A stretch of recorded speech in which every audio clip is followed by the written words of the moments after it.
Hey listeners, this is your host, Cosmic Naruto. Thank you so much for being here. You can check other videos too. Now let's get on to the video. North, south, east, west. No matter which direction you looked in, you could see the exact same thing. Water, water, water, and of course, water. The only thing on the visible ocean that wasn't made of 2 parts hydrogen 1 part oxygen was a ship. It has been a few days since the Straw Hat Pirates left the Alabasta Kingdom along with their new nakama Nico Robin, though some of them were still wary of her due to her being a former enemy. She wears the same thing as Kanon. Most wary being the crew's first mate Roronoa Zoro. Looks the same as Kanon. He when not asleep always keeps an eye on her. We now find he crew on the deck of their ship going merry, all busy doing their things. Luffy and Usopp were playing with chopsticks, Zoro expected by everyone was sleeping, Robin was reading a book, Sanji as always was cooking. Nami taking care of her oranges and Chopper was working on a medicine. Nami. A loud whine came from the crow's nest. The voice came from a teenager wearing his signature straw hat. This teenager was the captain of the ship, Monkey D. Luffy. When will we get to the next island?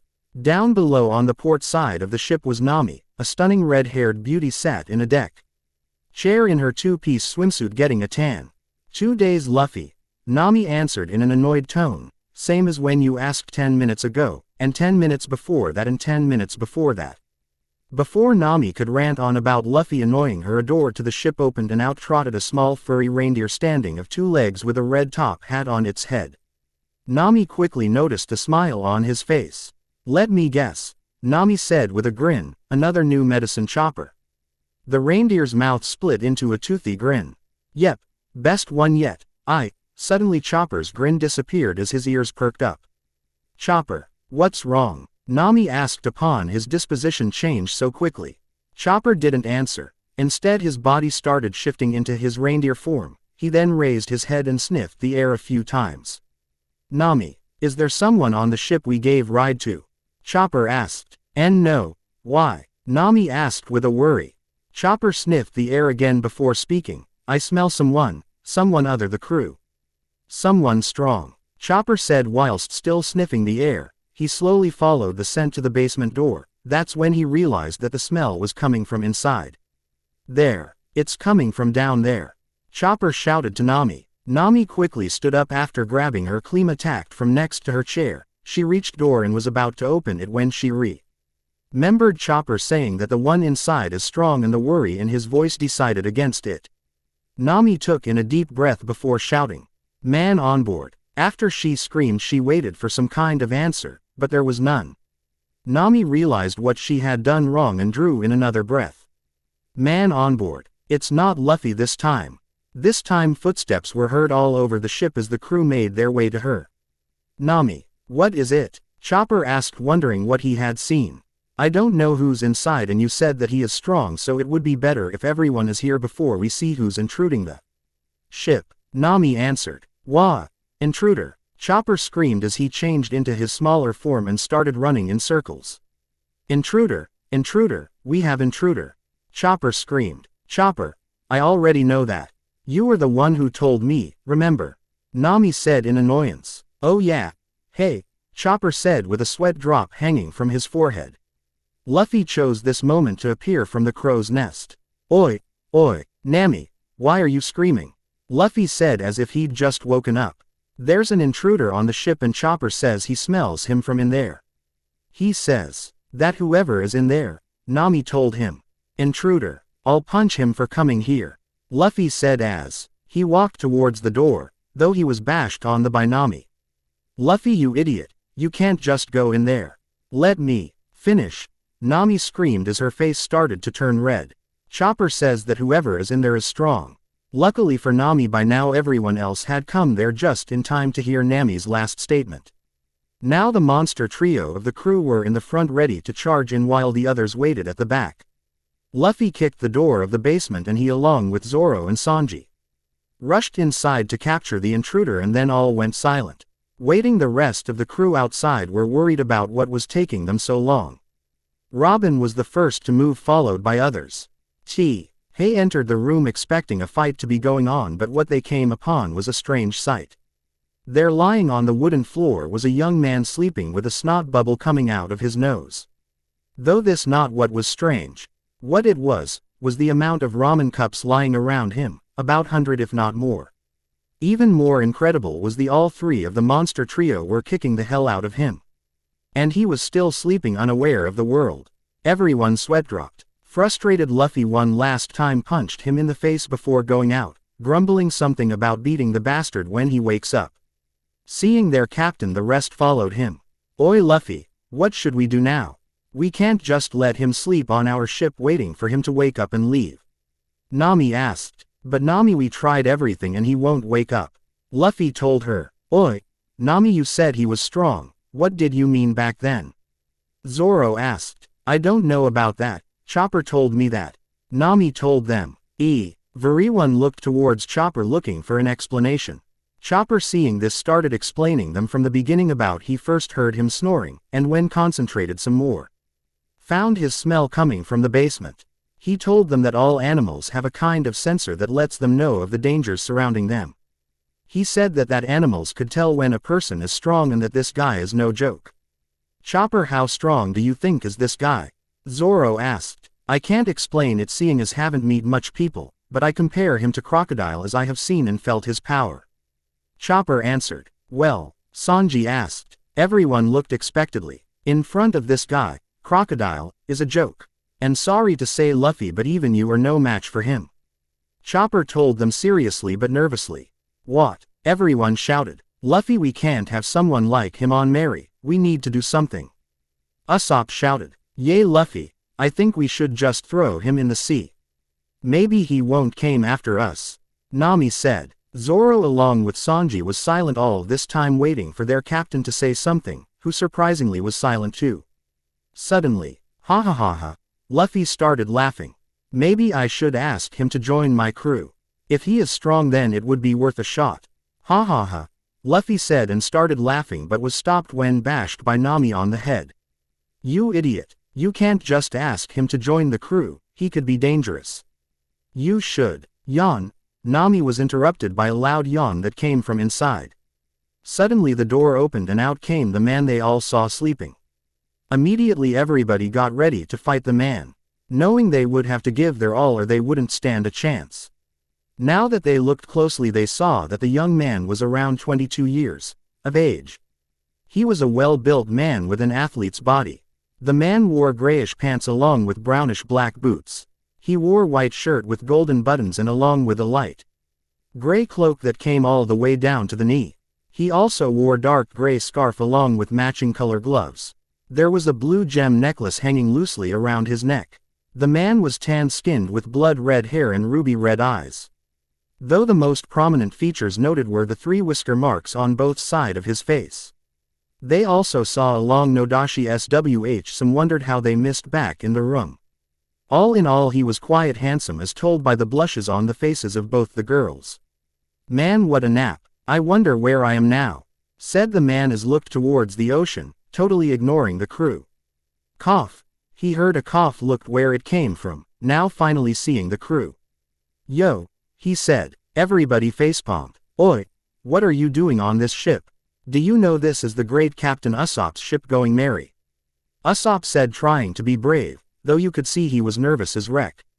I was sleeping. Who are you? The man replied. I am Monkey D. Luffy, the real captain and the man who would be the pirate king. Luffy replied. Once again he was found lying on the floor with lumps on his head, courtesy of Nami. Idiot, don't just go introducing yourself, now. Who are you and why are you sleeping on Mary? Nami asked, turning to the stranger. My name is Uzumaki D. Naruto. As to why I slept on your ship, because I wanted to get out of Alabasta and I was tired. Also I want to have a great adventure. The now named Naruto answered honestly.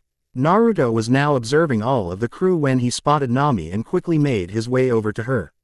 Everyone was cautious of the man waiting for him to strike. Naruto got close to Nami and staring into her eyes. After a second he spoke. Who would be you, miss? He asked. Nami. She answered. Nami-san, old a beautiful lady like you be interested in going to a date with me? Maybe I could introduce you to some of the pleasures of the world. This brought shocked looks everyone and jealousy from Sanji, who saw Nami's face. Nami upon hearing this blushed and then thought about his second statement. Her face went red and tried hitting him the head. Tried being the keyword. When she hit him, her hand just passed through him. Everyone's eyes widened at that. Now Nami-san, it's unnecessary to hit me, you know. A voice came from behind them. When they turned around they were shocked seeing another Naruto standing there. When they turned back they saw the first Naruto slowly disappearing. Cool. Naruto, how did you do that? Luffy asked with stars in his eyes. You see, I ate the Kagami no am I. I am a mirror man. Naruto said calmly. Mirror. That means, a mirage. Nami said thoughtfully. Very observant of you, Nami-san. Yes, that was a mirage you just hit. You see, I reflected the light and projected my image over there. Though I am not bounded to only light reflection, I can reflect many other things too. Naruto told her. Naruto, I have decided become my nakama. Luffy shouted. Luffy can't just make him nakama. Didn't you hear Chopper? He is dang. Usopp cried but was interrupted. I accept. I was going to be a pirate anyway, if I wanted to complete my other goal. Naruto said. Other goal, what is it? Nami asked. Now Nami-san, that would be telling. But don't worry, if I become your nakama I would do nothing to betray you. Even I don't like traitors. Naruto told her seriously. Yosh, then it's final. Naruto is our new nakama. Luffy cheered. No, Usopp cried. After that, what took place was a Straw Hat-styled party, during which Naruto was introduced to the other members of the crew. He took a particular liking to Robin, seeing as they had many things in common and was often with her. Zoro, seeing the sword the blonde carried, asked if he was a swordsman and got a positive response. He was happy about having a sparring partner. The rest were just busy with own things or just partying. Chapter 2. Demon Mirror Naruto. Chapter 2. It has been 2 days since Naruto joined the Straw Hats. The past days has been quite eventful for Naruto. He had been sparring with Zoro and Zoro had yet to defeat him. Naruto took very much pleasure in that, always beating him into the ground. Sanji was busy glaring daggers at him, seeing as he had been getting to spend time with the ladies. Luffy, Usopp and Chopper had been playing with him, wanting to show them more tricks. Most of all, he had been busy with Robin, often talking about things and getting know each other more. Overall he was happy. That was when they saw something fall from above. As that rain, blinked Usopp holding out his hands. I don't think so, said Sanji looking up. Hail, said Usopp. No, it looks like. All their eyes widened as they looked up to see a giant ship 3 times the size of the Going Merry falling down towards them. It crashed into the water right behind them, creating massive waves. More debris continued to fall as the waves shook the Going Merry violently. Brace yourselves. Don't let go of the ship, shouted Zoro. What is this? Yelled Nami, grabbing the mast. A dream. It must be a dream, shouted Usopp. A dream. But Chopper never finished as he and Usopp crashed their heads into another. More keeps falling, yelled Sanji. About 20 minutes later, all the debris had stopped falling and they all looked to see the giant ship resting in the water, upside turned over topside. Naruto scratched the back of his head. Why is there a ship falling from the sky? It is a mystery, said Sanji through narrowed eyes. Damn, the Grand Line sure is scary, shivered Usopp in fear. Chopper nodded in agreement as he too was shaking in fear. What is wrong, Nami-swan? Nami frowned. Something is wrong. The log pose is broken. It keeps pointing straight up and won't change. What is going on, she wondered. That isn't it. An island with a stronger magnetic field is causing the log pose to change its needle. And since it is pointing up, the log pose seems to have been taken by Sky Island, said Robin. Sky Island, they all shouted. Luffy gained an excited look. There is a floating island in the sky. But there is nothing in the sky that looks like an island, stated Zoro looking up. I wouldn't say that, explained Robin. To be more precise, there is a floating sea up there. That is so cool. We have to go see it, grinned Naruto. Yeah, yelled Luffy. Naruto and Luffy were silenced by a pair of arms covering their mouths. I don't know much about Sky Island as I have never been there myself, finished Robin. Of course, it is all impossible. There is no way a sea or an island could be floating in the sky, argued Nami. The log pose is broken. Robin had a hard look in her eyes. No, Miss Navigator. No matter what danger befall you, no matter what panic you should face, one must never doubt the log pose. That is the ironclad rule of the Grand Line. What you should be doubting is your common sense. Wherever that log pose points, there is sure to be an island. You must merely find a way to get to it. Nami frowned as she looked down at the log pose. Crocus had said the same thing when first telling about how navigation through the Grand Line worked. Break. Naruto burst out laughing as he looked at Sanji, Zoro, and Luffy. He continued to laugh as tears streamed down his eyes. They were wearing barrels as scuba gear as they prepare to go down into the ocean and salvage the large ship that fell out the sky.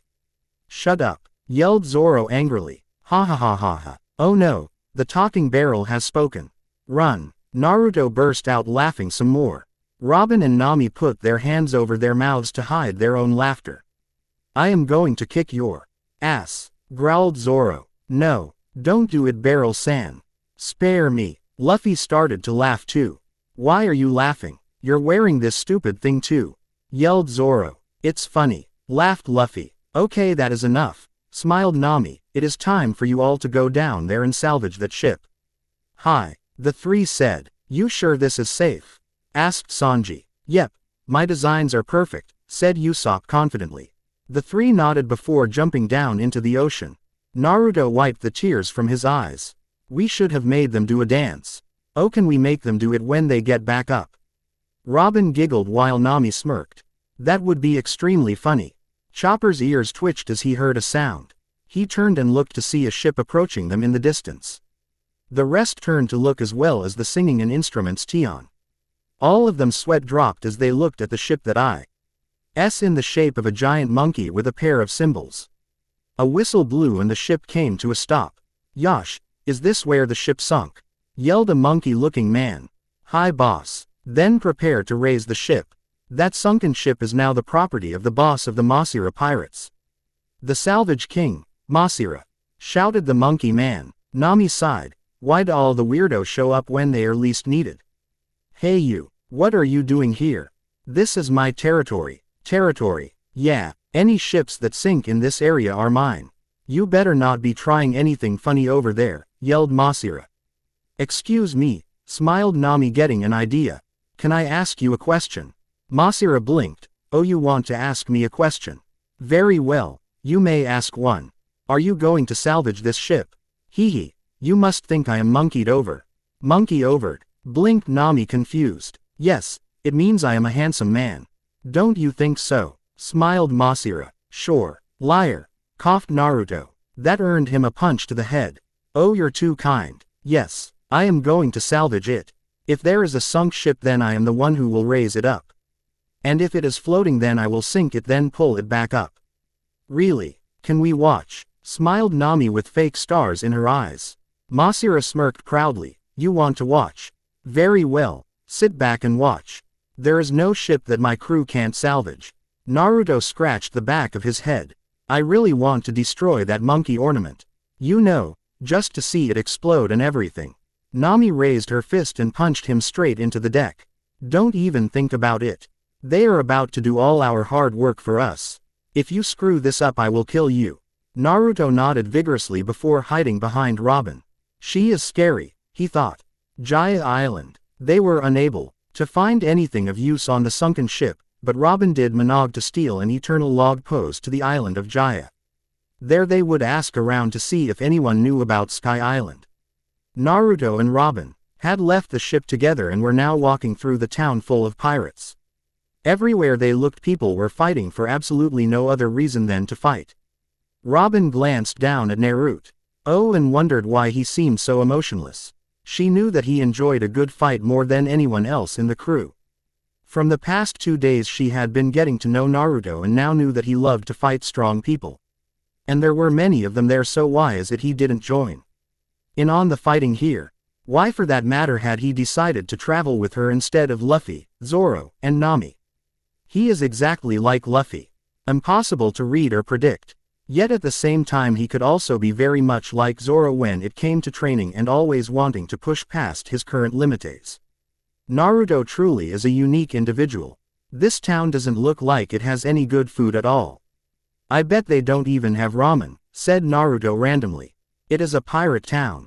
All they care about is their own selfish desires. Come, I want to buy some new clothes before looking for information on Sky Island, smiled Robin. Hi, smiled Naruto. An hour later, they headed back to the ship. Robin wore a brand new purple outfit along with a purple hat and black high-heel boots. Naruto was carrying a couple more bags for her. They walked aboard the Going Merry to see Luffy and Zoro a little worse for wear. Oi, what happened to you two? Asked Naruto curiously. He tilted his head as he looked at Zoro and Luffy. Robin-chan, yelled Sanji. Where have you two been? Demanded Nami angrily. I went to buy some new clothes, provisions, and find information on Sky Island, smiled Robin. One of her hands appeared in front of Luffy and held a map in it. Here you go, Captain. A treasure map, said Usopp. It is a map of Jaya Island. Right now we are located in Mocktown. On the other side is an X where an outcast lives, she explained. Outcast, said Luffy, Usopp, and Sanji. Robin smiled. His name is Mont Blanc Cricket. He was outcast for spouting about his dreams. Makes sense, doesn't it? Luffy smiled. Let's go. Naruto scratched the back of his head. He did not remember Robin asking an Yon about a guy named Mont Blanc or purchasing a map. Well, he did drift off for a second to eat an apple from such strange man riding a horse. And then when he turned around, Robin came out of a bar ere the other occupants ran away from her in fear.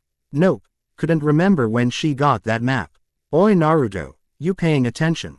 Asked Usopp. Huh, me, I'm fine, how are you? Smiled Naruto. Usopp sighed. Naruto and Luffy were much too similar. Mont Blanc Cricket's house. Ah, what a rip-off, yelled Luffy. Yeah, it's just a board, not a palace, yelled Naruto just as upset. They had arrived at the man's house to see this huge palace, but in truth it was just a large board in the design of a palace. It was actually just half a house. Why was this man labeled an outcast? Asked Nami. I don't know the whole story, admitted Robin, but apparently he believed that there is a mountain of gold somewhere on Jaya Island. Gold, smiled Nami with money signs in her eyes. Hey, you never did tell me who beat you up. Was he strong? Should I got back there to kick his ass for picking on my punching bag? Asked Naruto. Zoro gained a tick and tried to punch Naruto in the face, but only phasing through him. I am not your punching bag. Naruto blinked. Oh, but you have never beat me in our spars. One day I will beat you. Hee, we will see about that, grinned Naruto, scratching the back of his head. Luffy. Zoro and Naruto turned around to see a large man jumped out of the water after pulling Luffy into it. They were about to go help Sanji fight the man when he collapsed to the ground, breathing heavily. He's sick. Get some cool towels, shouted Chopper, as he transformed into his hybrid form and carried him inside the house. Naruto and Zoro shrugged their shoulders as they sat back down. Chances are that was Mont Blanc Cricket, the man they were searching for. Neither of them were good when it came to asking civilly for answers, so they decided to leave that to the others. Nighttime. Luffy, Nami, Naruto, Usopp, and Chopper's eyes went wide as Mont Blanc revealed his gold treasure that he had found while diving. There were 3 golden ingots and a golden statue of a south bird. Gold, smiled Nami with money signs in her eyes. In ancient times many ships used to use south birds, smiled Masira. Suddenly Masira, his brother, and Mont Blanc gasped. Oi, you all need to hurry into the forest and capture one of these birds, said Mont Blanc.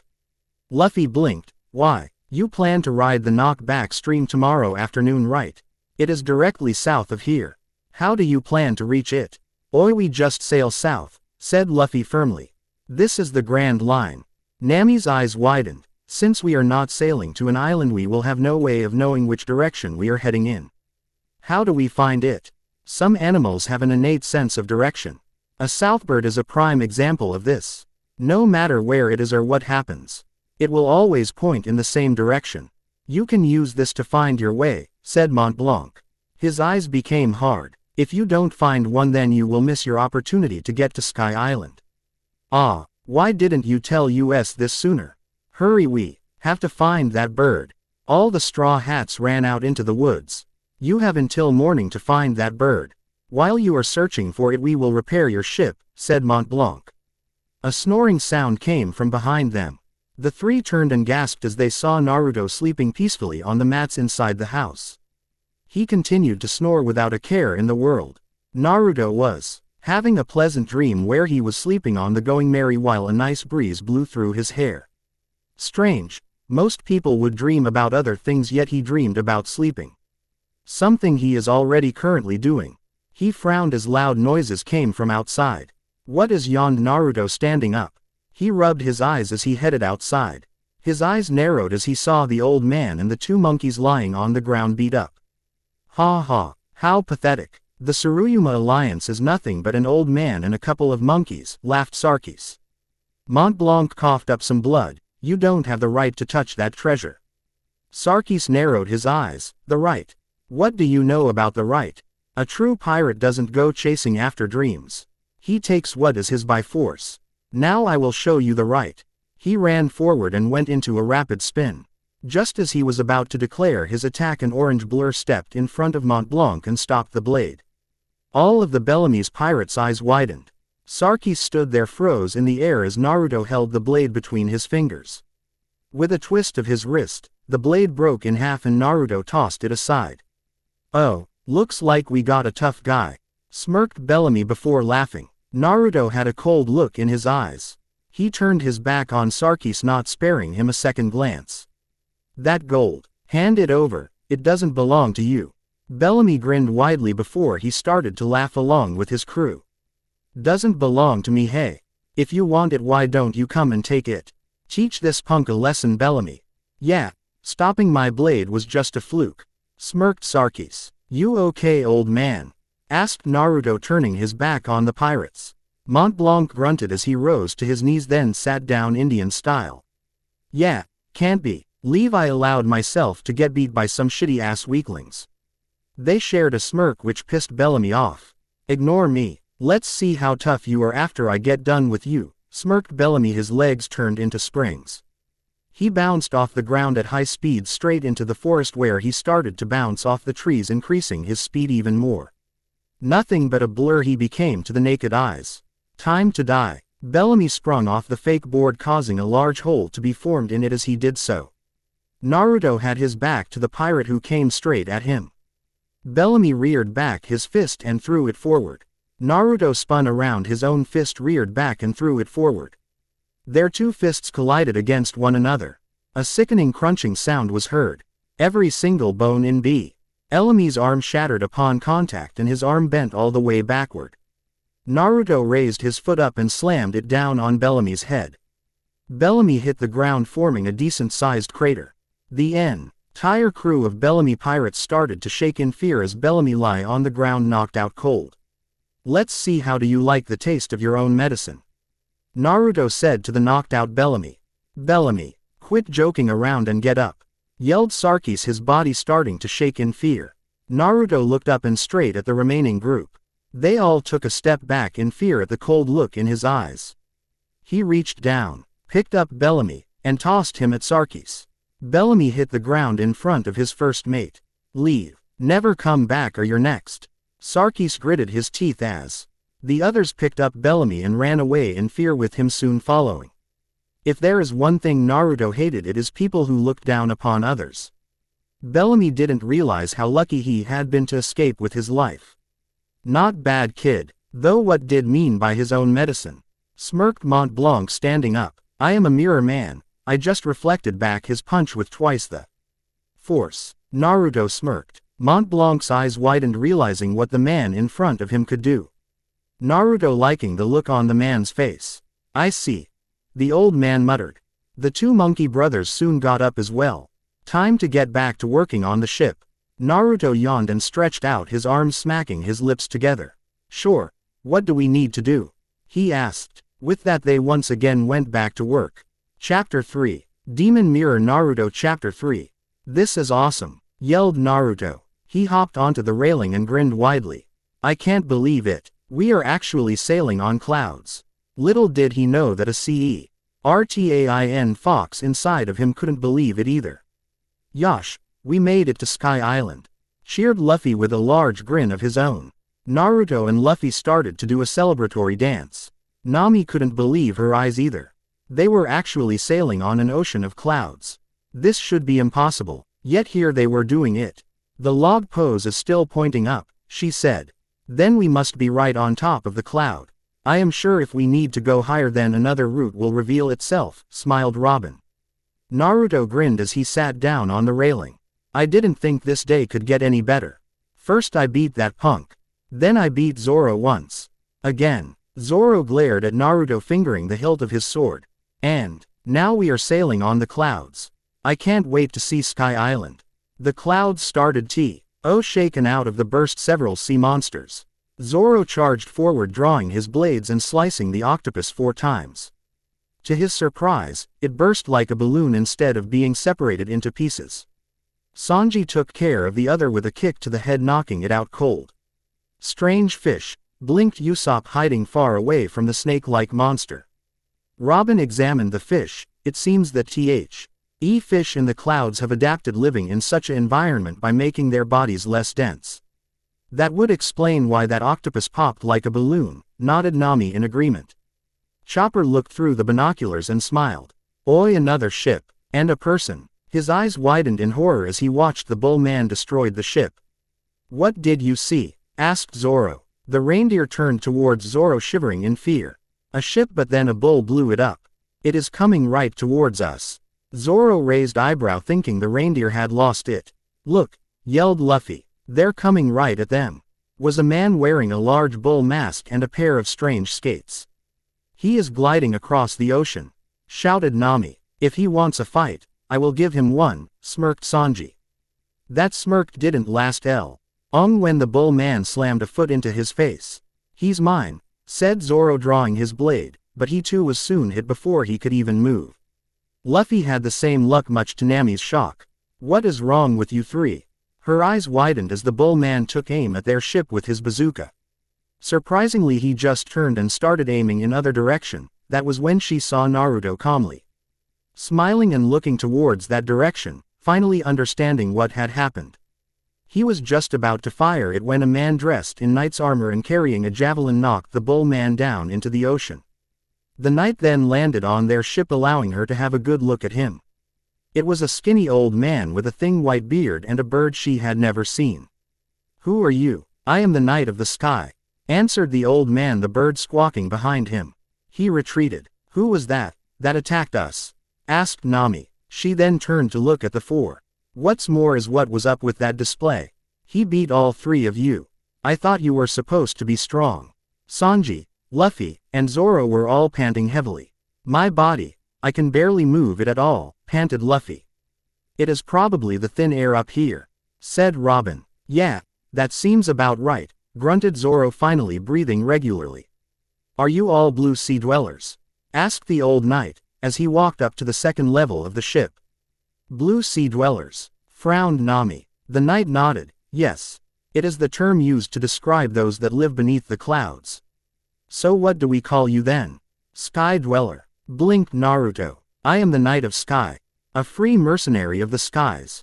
One whistle and I shall arrive to lend my aid for a reasonable price, that is, spoke the old knight.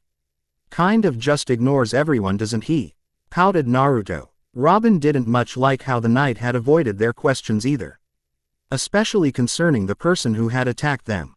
The knight soon left after saying that he would come the moment he heard the whistle and help them all as they had the money to pay him. Not a very chivalrous knight. Sky Island, Angel Beach. Naruto was sitting on the beach enjoying watching the sun all the while thinking new ways to use his powers.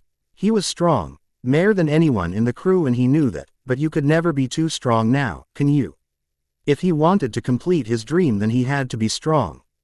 He couldn't compromise with that. His nakama had followed the beautiful young woman, Kanis, to her home to learn more about this place. Honestly, he didn't really care to learn the history, items, or any of that. All he wanted to do is enjoy his time here. Naruto. He turned his head to see Sanji running towards him with the others not far behind. Naruto. Where is Nami Swan? Yelled Sanji. She is behind. Naruto blinked as he pointed at nothing but open cloud ocean. He tilted his head and frowned. Where did Nami-san go? I don't know. What do you mean you don't know? Yelled Sanji, grabbing Naruto by the shirt and shaking him. Naruto gained swirls in his eyes. I mean, I don't know where she went. Sanji dropped Naruto and started to yell all over for Nami. Oi! We can use the waiver, said Usopp. Yosh! I shall ride it. Luffy picked up the old broken down looking waiver. They all watched as he stupidly tried to activate it but nearly sunk into the ocean. Luffy! Yelled Chopper. A few minutes later, Kanis and her father were trying to fix the waiver while the others brought Naruto up to date. So, there is a sacred land called Upper Yard, and a god lives there, said Naruto. Hi, or that is the story at least, nodded Zoro. A god, probably someone with a devil fruit, laughed Naruto. That would make more sense, said Robin. Zoro had to agree. See, Hanses, or it was something with very powerful devil fruit abilities. It wouldn't be the first time such a thing had happened. Oi! All turned to look at Luffy. Who are those guys crawling towards us? Sure enough, around 7 men with wings on their backs and wearing similar uniforms were crawling on the grounds towards them. Probably perverts, deadpanned Usopp. Oh, so that is a pervert, said Chopper. The men continued to crawl towards them. Heisu, said the leader, making a type of bunny ears with his fingers. Heisu, replied Kanis and her father. What are you saying? Frowned Luffy. You Blue Sea Dwellers. You are the 8 people who have illegally trespassed on Sky Island. The man held out pictures of each of them. How did he get pictures of us? Wondered Naruto, looking around. Why is he calling us illegal entrants? Asked Sanji. A more appropriate question. I think it is because we didn't pay the entrance fee. It seems that old woman led us through without telling us that doing so would make us trespassers, said Robin. Usopp hid behind Zoro in fear, not wanting to go to jail. We the White Berets are responsible for upholding the law. You did not pay the emigrat ion fee, therefore you violated a Class 11 crime. It is a simple matter that can be settled if you pay 10 times the fee right now. 70 billion extol, said the captain of the White Berets. Naruto sat down on the ground. No way. This place is cool and everything, but I am not paying that much. Wait, we don't even know how much that is. Excuse me, how much is that in berry? Asked Usopp, not wanting any trouble. That will be 7,000. Oh berry, said the captain calmly. Nani, shouted Luffy. Sanji released a puff of smoke. Way too much. Yeah, we will not pay that much, but maybe you can keep Zoro with you for a while. You know he can take you anywhere you want to go. He is really good with directions and strong too. Maybe you can keep him as a bodyguard. Naruto said, laughing. Is caused the rest of the crew to laugh too. Ever since Naruto got to know about Zoro's horrible sense of direction, he had been using it to tease Zoro. Much to the swordsman's ire. I am going to kill you. Zoro started to chase Naruto around with his sword. The captain of the White Berets cleared his throat, using a weapon while on Angel Beach. That is a Class 8 crime. He looked around and noticed that they were missing the 8th person. Hiding the 8th individuals, that is a Class 7 crime. Oi! I am getting tired of you talking. I am going to kick your ass, shouted Luffy angrily. Usopp grabbed Luffy. He is just kidding. Nami-san will be back shortly and then we will gladly pay the fee. No way, I am not paying no fee. I am with Luffy. Let's kick his ass, yelled Naruto. Get back here, shouted Zoro, swinging and missing Naruto. Nothing but cloud, laughed Naruto before ducking down to avoid losing his head. Guys, Nami Swan, my love, see there she is now. Nami, we need 7,000.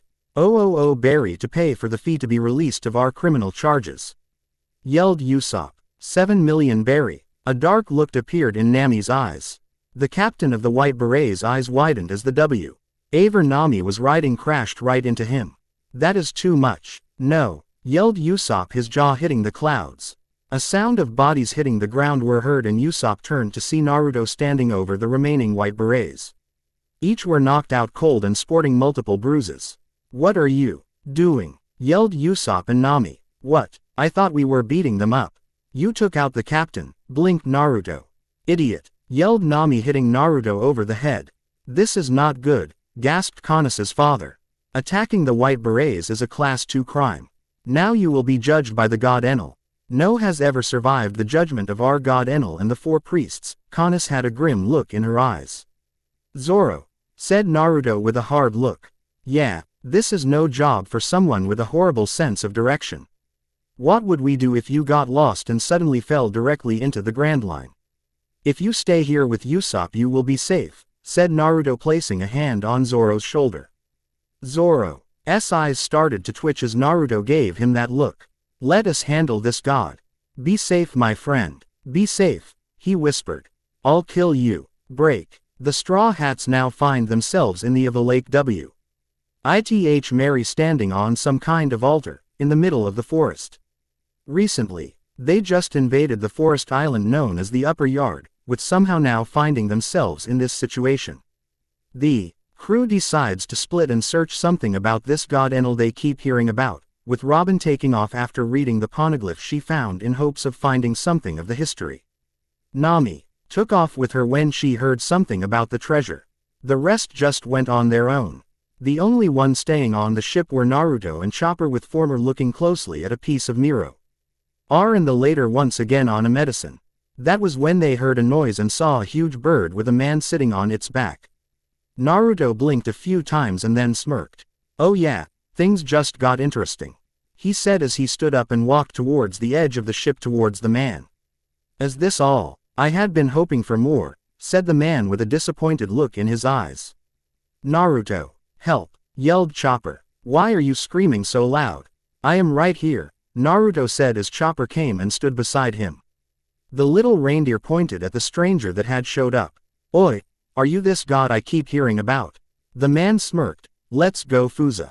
The large bird soared into the sky. I am Shira, one of the four priests that serves the god Enel.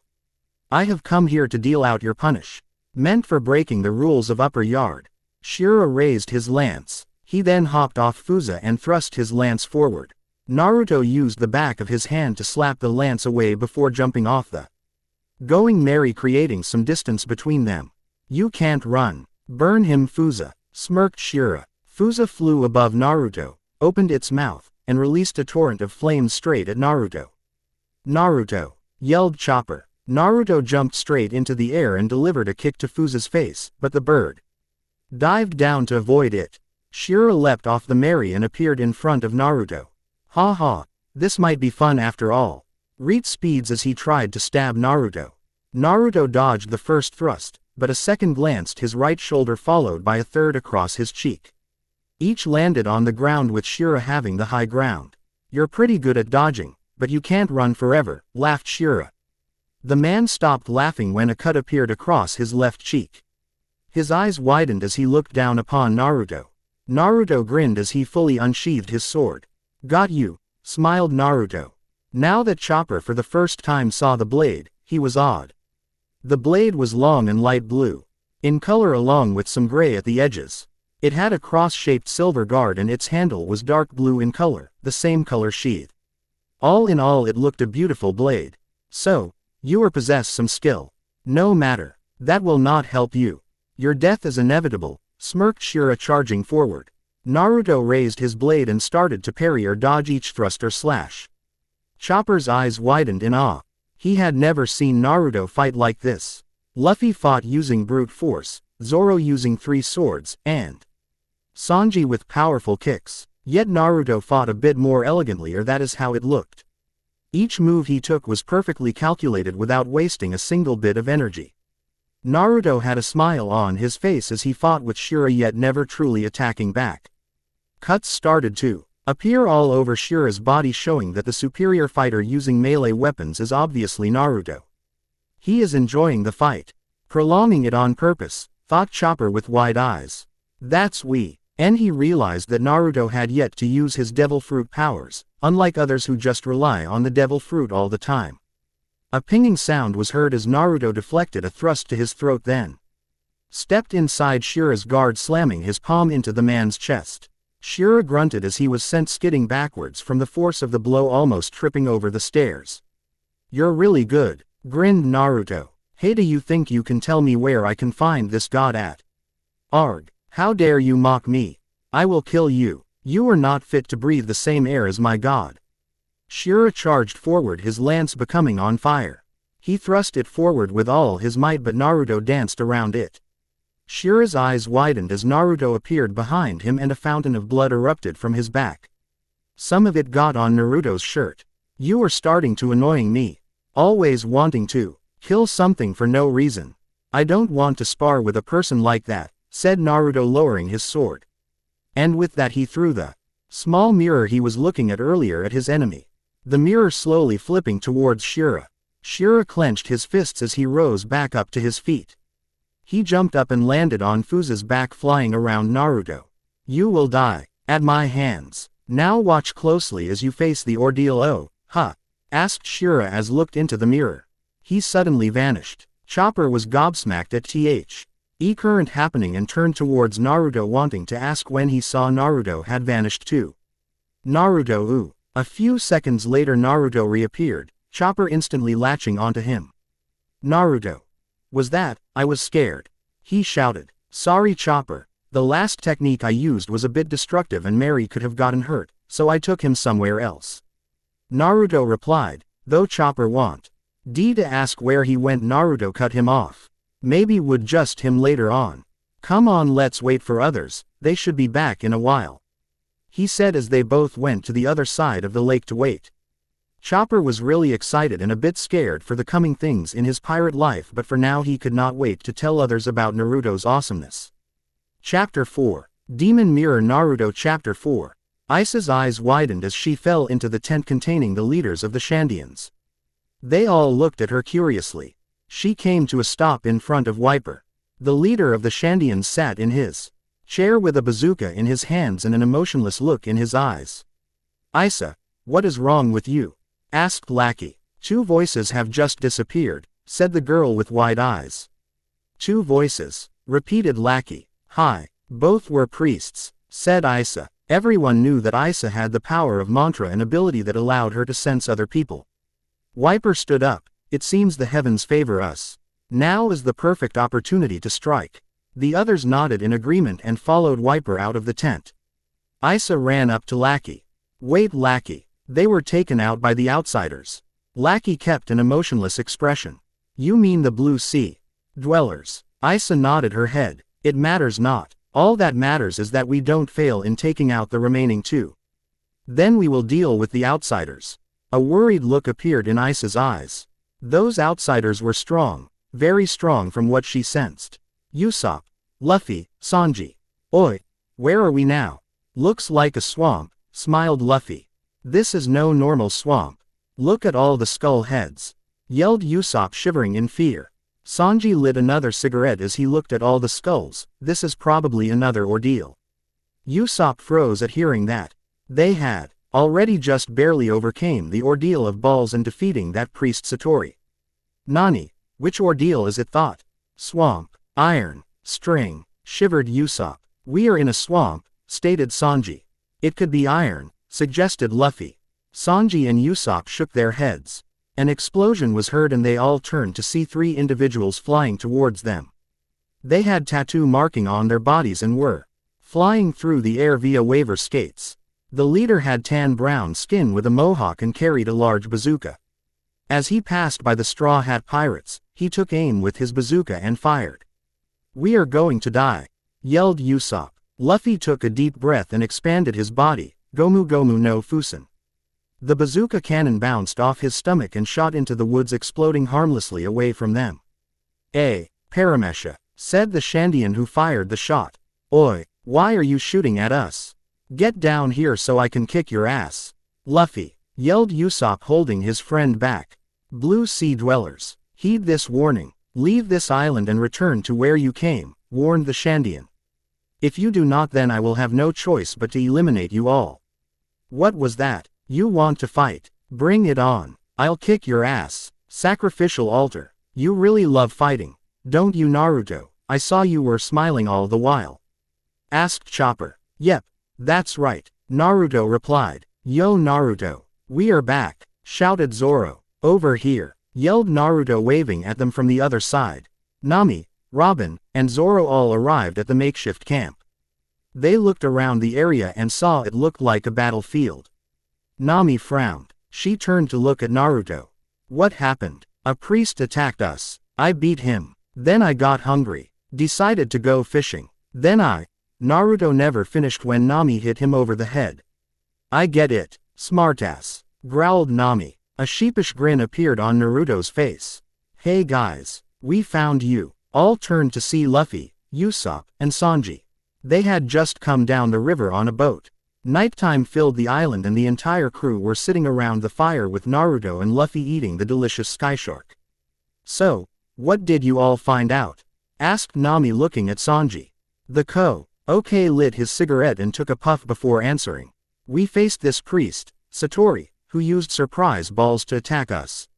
Not only that, but he could predict our movements using something called mantra, explained Sanji. Mantra huh? That dude I was fighting was predicting my attacks too. Naruto said. Sanji glanced at him. Did you try getting any information from him? Chopper spoke up. No. Naruto just beat him somewhere. I wonder who exactly this god is, muttered Zoro. I am sure we will find out in time, said Robin. Nami spoke next. We found out that this island here is a part of Jaya. This is the island that Norland Mont Blanc's ancestor spoke of that contained the mountain of gold. Luffy's eyes lit up. Gold. Yosh, this is great. We can find this gold. The others smirk of. Pirates if we didn't go searching for treasure now would we? Smirked Sanji. Break. Naruto landed on the ground and looked around him. Lying on the ground knocked out cold were 3 goat-looking people. In white robes and about 5 warriors with tattoos all over their bodies. He had no idea who they were but they had attacked him and each other. It seemed a war is going on the island and he and Hi's Nakama got stuck right in the middle of it in their search for the gold of Jaya Island. A grin appeared on his face, that suited him just fine. Fighting always made the adventure more exciting. I hope the others are okay, thought Naruto. They had split up into 2 groups. Sanji, Nami, Usopp, and that old man Knight of Sky made up the first group and were heading toward the coast in the Going Merry. That knight had shown up last night when Luffy started to blow the whistle for fun during the campfire celebration. When he learned of their plan, he had decided to tag along and offer his help. Naruto, Luffy, Zoro, Robin, and Chopper made up the second group. Or they had until a giant venomous snake attacked them and they ended up splitting up from each other. Now Naruto is traveling on his OWN with really no clue on which is the right way to go. Elsewhere, Chopper panted heavily as he had done it. He had finally become a true pirate by defeating the priest Getatasu and overcoming the ordeal of the swamp. Instead of running away, he had been brave and fought. He had finally overcome his fear. Why are you so scared? Asked Naruto kneeling down in front of Chopper. I'm not scared, gulped Chopper. Naruto grinned. You shouldn't be scared, Chopper. We all believe in your strength, you just need to believe in it too. I believed, and I was able to win, said Chopper looking over at the fallen priest. Luffy, Naruto, and the rest of his Nakama. They were all probably headed to the City of Gold. That is where he would head. He would meet them there instead of looking for them. Smile appeared on Chopper's face as he started to make his way towards the City of Gold. Zoro, why the hell do you keeping following me? Shouted Zoro. The giant Southbird just kept staring at him before chasing after him as he ran. Zoro gritted his teeth in anger. Damn bird. Bad enough he had to deal with Naruto who kept constantly bringing up his higher bounty. Now he had some dumbass bird that kept following him around. This is all Naruto's fault. He didn't know how, but he just knew that the bastard had something to do with this. Next time he saw him, he was going to kick his ass. Naruto vs. Jinbu. A group of 7 enforcers fell to the ground knocked out cold. Naruto dusted off his pants and sighed. Man, these guys sure were weak. Why did he always get the weak ones? He grumbled about Luffy taking all the good opponents before walking off. An iron cannonball came at him from above and Naruto looked up just in time to get hit by it, causing a massive explosion. Blue Sea Dweller. Yo. You should have left while you had the chance, said a large man holding a modified bazooka and standing on a branch high above Naruto. The dust and smoke cleared to reveal one pissed off Naruto. He hated sneak attacks. Bastard. I am going to kick your ass for that, said Naruto calmly. Take this, shouted Jinbu, firing another iron cannonball. Naruto jumped up, landing on the cannonball and then using it as another platform to jump up. Jinbu's eyes widened as Naruto appeared in front of him, then kicked him across the face. The fat Shandian warrior went crashing into the ground. That is what you get for sneaking up on me, smirked Naruto, calming down a bit. Jinbu gritted his teeth as he rose to his feet. Milky Dial. A river of clouds formed and Jinbu used his waver skates to ride it. Naruto's eyes widened. That is so cool. An iron cannonball came at him from the side and he quickly jumped off the branch to avoid being hit. He unsheathed his sword and brought it to eye level. Error blade 16 reflection cut. With that said, he swung his sword and slowly sheathed the blade. Jinbu's eyes widened in surprise before he hit the ground with cuts all over his body. Axe Mountain. Naruto turned his head to see the fattest man he had ever met about to squash him like a pancake. Hell no. He once again raised his blade and thrusted it upwards. Yama's eyes widened and his mouth coughed up blood as a blade buried itself in his large stomach. Jinbu looked on, shocked from his position on the ground. Yama, the chief enforcer of the enforcers, had just been defeated by a single strike by a blue sea dweller. Who were these blue sea dwellers? Man, if anyone finds out that 2 men weighing at least 400 pounds were able to sneak up on me, that'll be the end of it, thought Naruto, shaking his head. Seems like he still had some training to do in paying attention to his environment. Inside the monster of the sky. We were eaten, cried Nami. A giant snake had ate her, the night of the sky gone fall. And Isa. Why did this happen to her? She is a cute and beautiful girl with a great sense of fashion. Things like this weren't supposed to happen to her. We must find a way out before it is too late. I fear that if we do not, then whatever Enel is planning will destroy Skypia, said Gonfall. Isa glared hatefully at Gonfall. He is one of the people that is responsible for the continued war between her people and Skypia.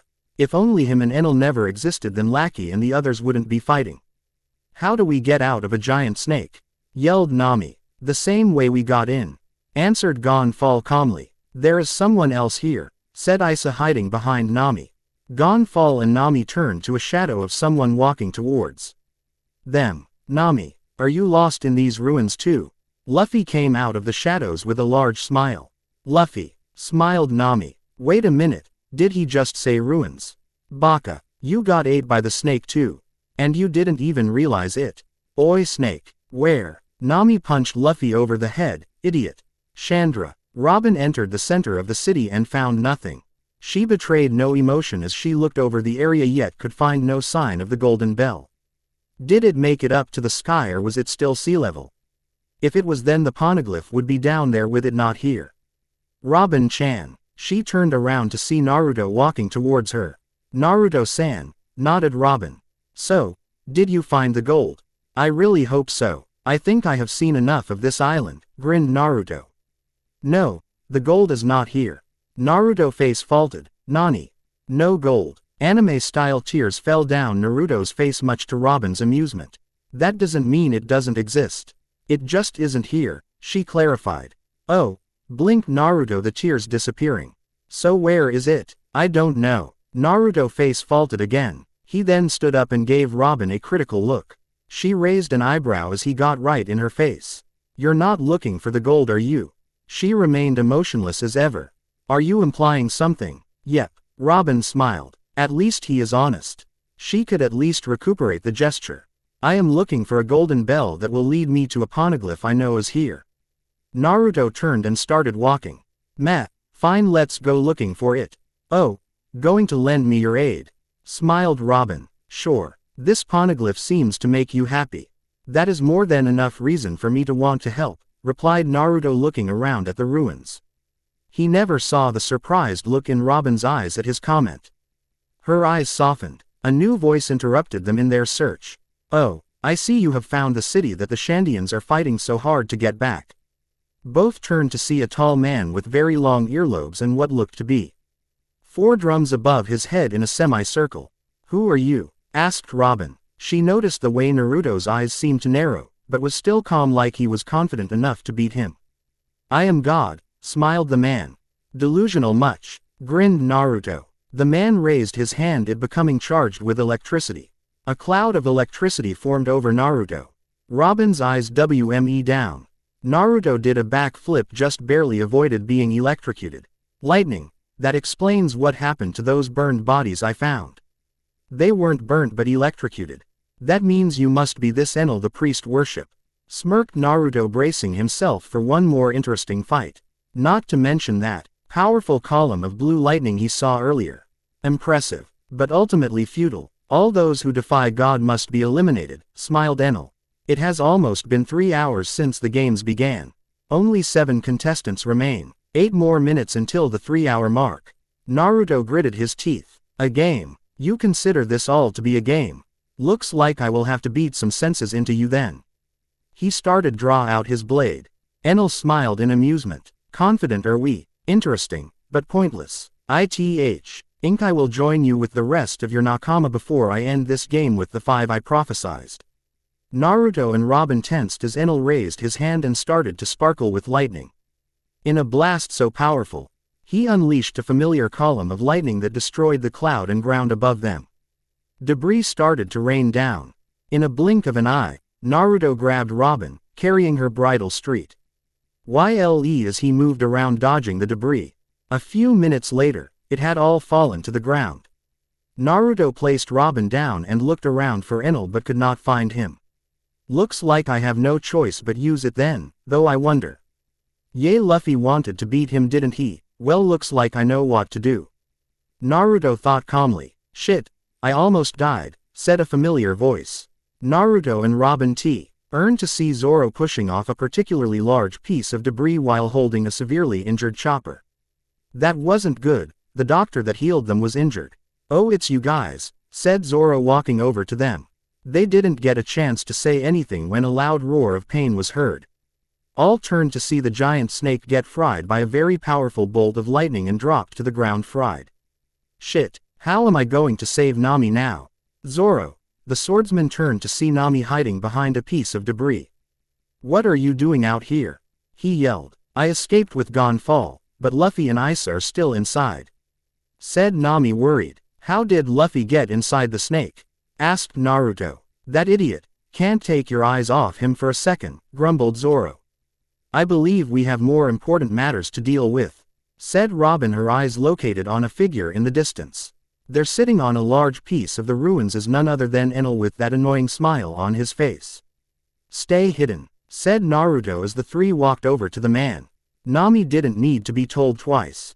Careful, he is a Logia with lightning. Zoro nodded. Suddenly Naruto started removing his cloak, scarf and his shirt, leaving him just in his shoes and pants, gloves and necklace. He gave them to Robin, Chopper and Nami to wear. They all looked at him questioningly. He just told them to wear them, saying them that it will help. Robin couldn't but notice the still calm on his face. Robin, Naruto, Zoro, Wiper, and Gonfall all stood in front of Enel. The so-called god smirked as he looked down upon them. 3 minutes until the 3-hour mark, where I prophesied that only 5 would remain. Yet 7 of you are here. Nami's eyes widened as she realized he knew that she is hiding with Chopper. It seems that 2 of you must go. Any volunteers, or do I choose? I didn't want to fight you, but looks like I will have to till Luffy comes. Naruto charged forward with his sword. Enel smirked as he spun his golden staff. He raised it, blocking a strike from Naruto. You still don't believe in the existence of God. I shall have to show it to you. Enel reformed on Naruto's right. His hands were elder length apart and lightning started to spark between them. 20 million volt. The lightning bolt hit Naruto directly but just passed through him, and then he vanished. Enel was shocked by this, thinking he was another Logia. What was that? A devil fruit? Enel asked. Hi, I ate the Kagami no I am a mirror man.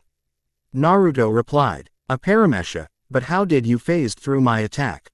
He questioned. You just don't expect me to reveal my secrets, do you? Though if you want answers, then what you are talking to is a mirage, just like the one you hit. Enel's eyes widened, when the voice from behind him and the Naruto in front him vanished. He turned just in time to receive a cut across his chest which made everyone's eyes wide. How? I am a swordsman and the tip of my handle is made from rubber. So I cut you with it. At his both Zoro's and Enel's eyes widened at the blonde's skill. And looks like only 2 minutes are left. Naruto said. 2 minutes, said Enel with an amused look. Yeah, 2 minutes. It has been a minute since you claimed to have prophesied only 5 people remaining on the island. If I last 2 minutes, then I prove you wrong and all will know you are no god. Enel's eyes narrowed. As stupid as it sounded to the others, Naruto knew that to Enel that being wrong is something he would refuse at all costs. It would prove that he could, preordain things like he claimed and shatter the image of God he had set up. Enel was very much pissed at that and started to charge another attack. If that's the case, then I will just destroy you all at once. He roared. Stop. If you destroy this land, then you will never find that which you seek, said Robin. Oh, you must mean the golden bell. There is no need to worry about that. I have already deduced from your movements where it is, smiled Enel. Robin's eyes widened as she suddenly realized herself where it probably is. You thought that such information that I bow to your whims. I hate manipulative women. Enel pointed his finger right at Robin. Her eyes widened as a bolt of lightning headed straight her, but it just went into her, or, no, it went into the cloak.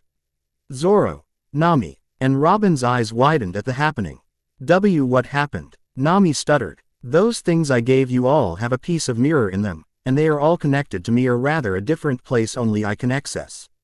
Naruto told them. They all turned towards him, their eyes widened, seeing as Naruto was covered a stance with his eyes shadowed.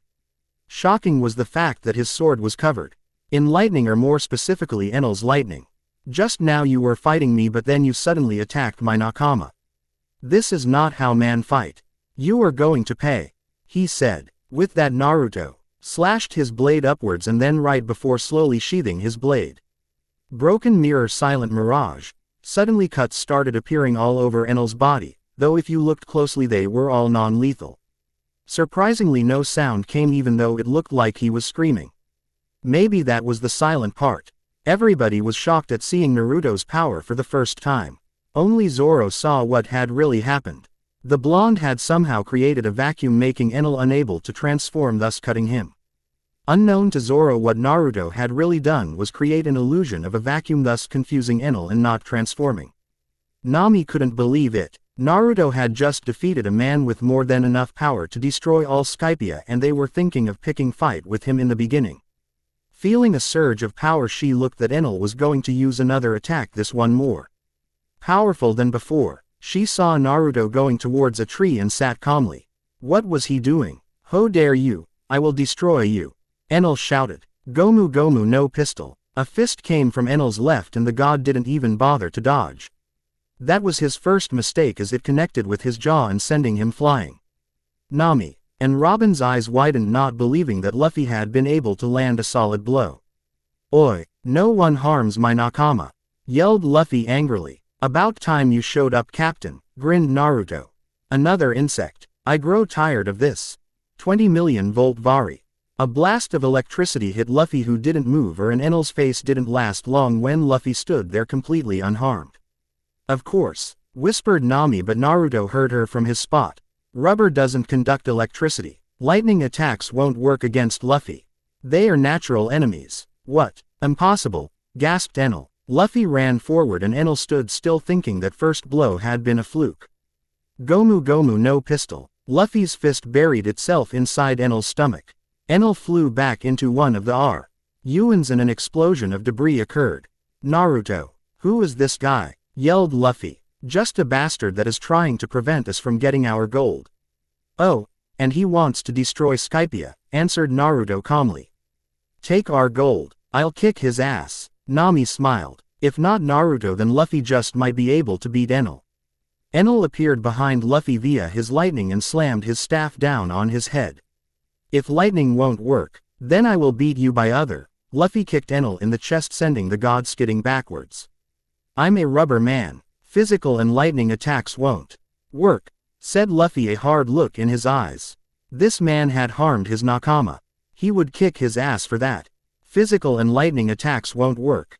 Just what is rubber? Said Enel. He smirked as he started to see Enel lighting through his golden staff. It started to change shape into a trident.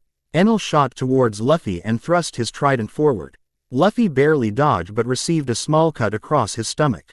Ha, piercing attacks work. Yeah, nodded Luffy. Idiot. Don't tell him that, yelled Nami. Luffy tried his best to land a hit, but Enel used mantra to predict his movements.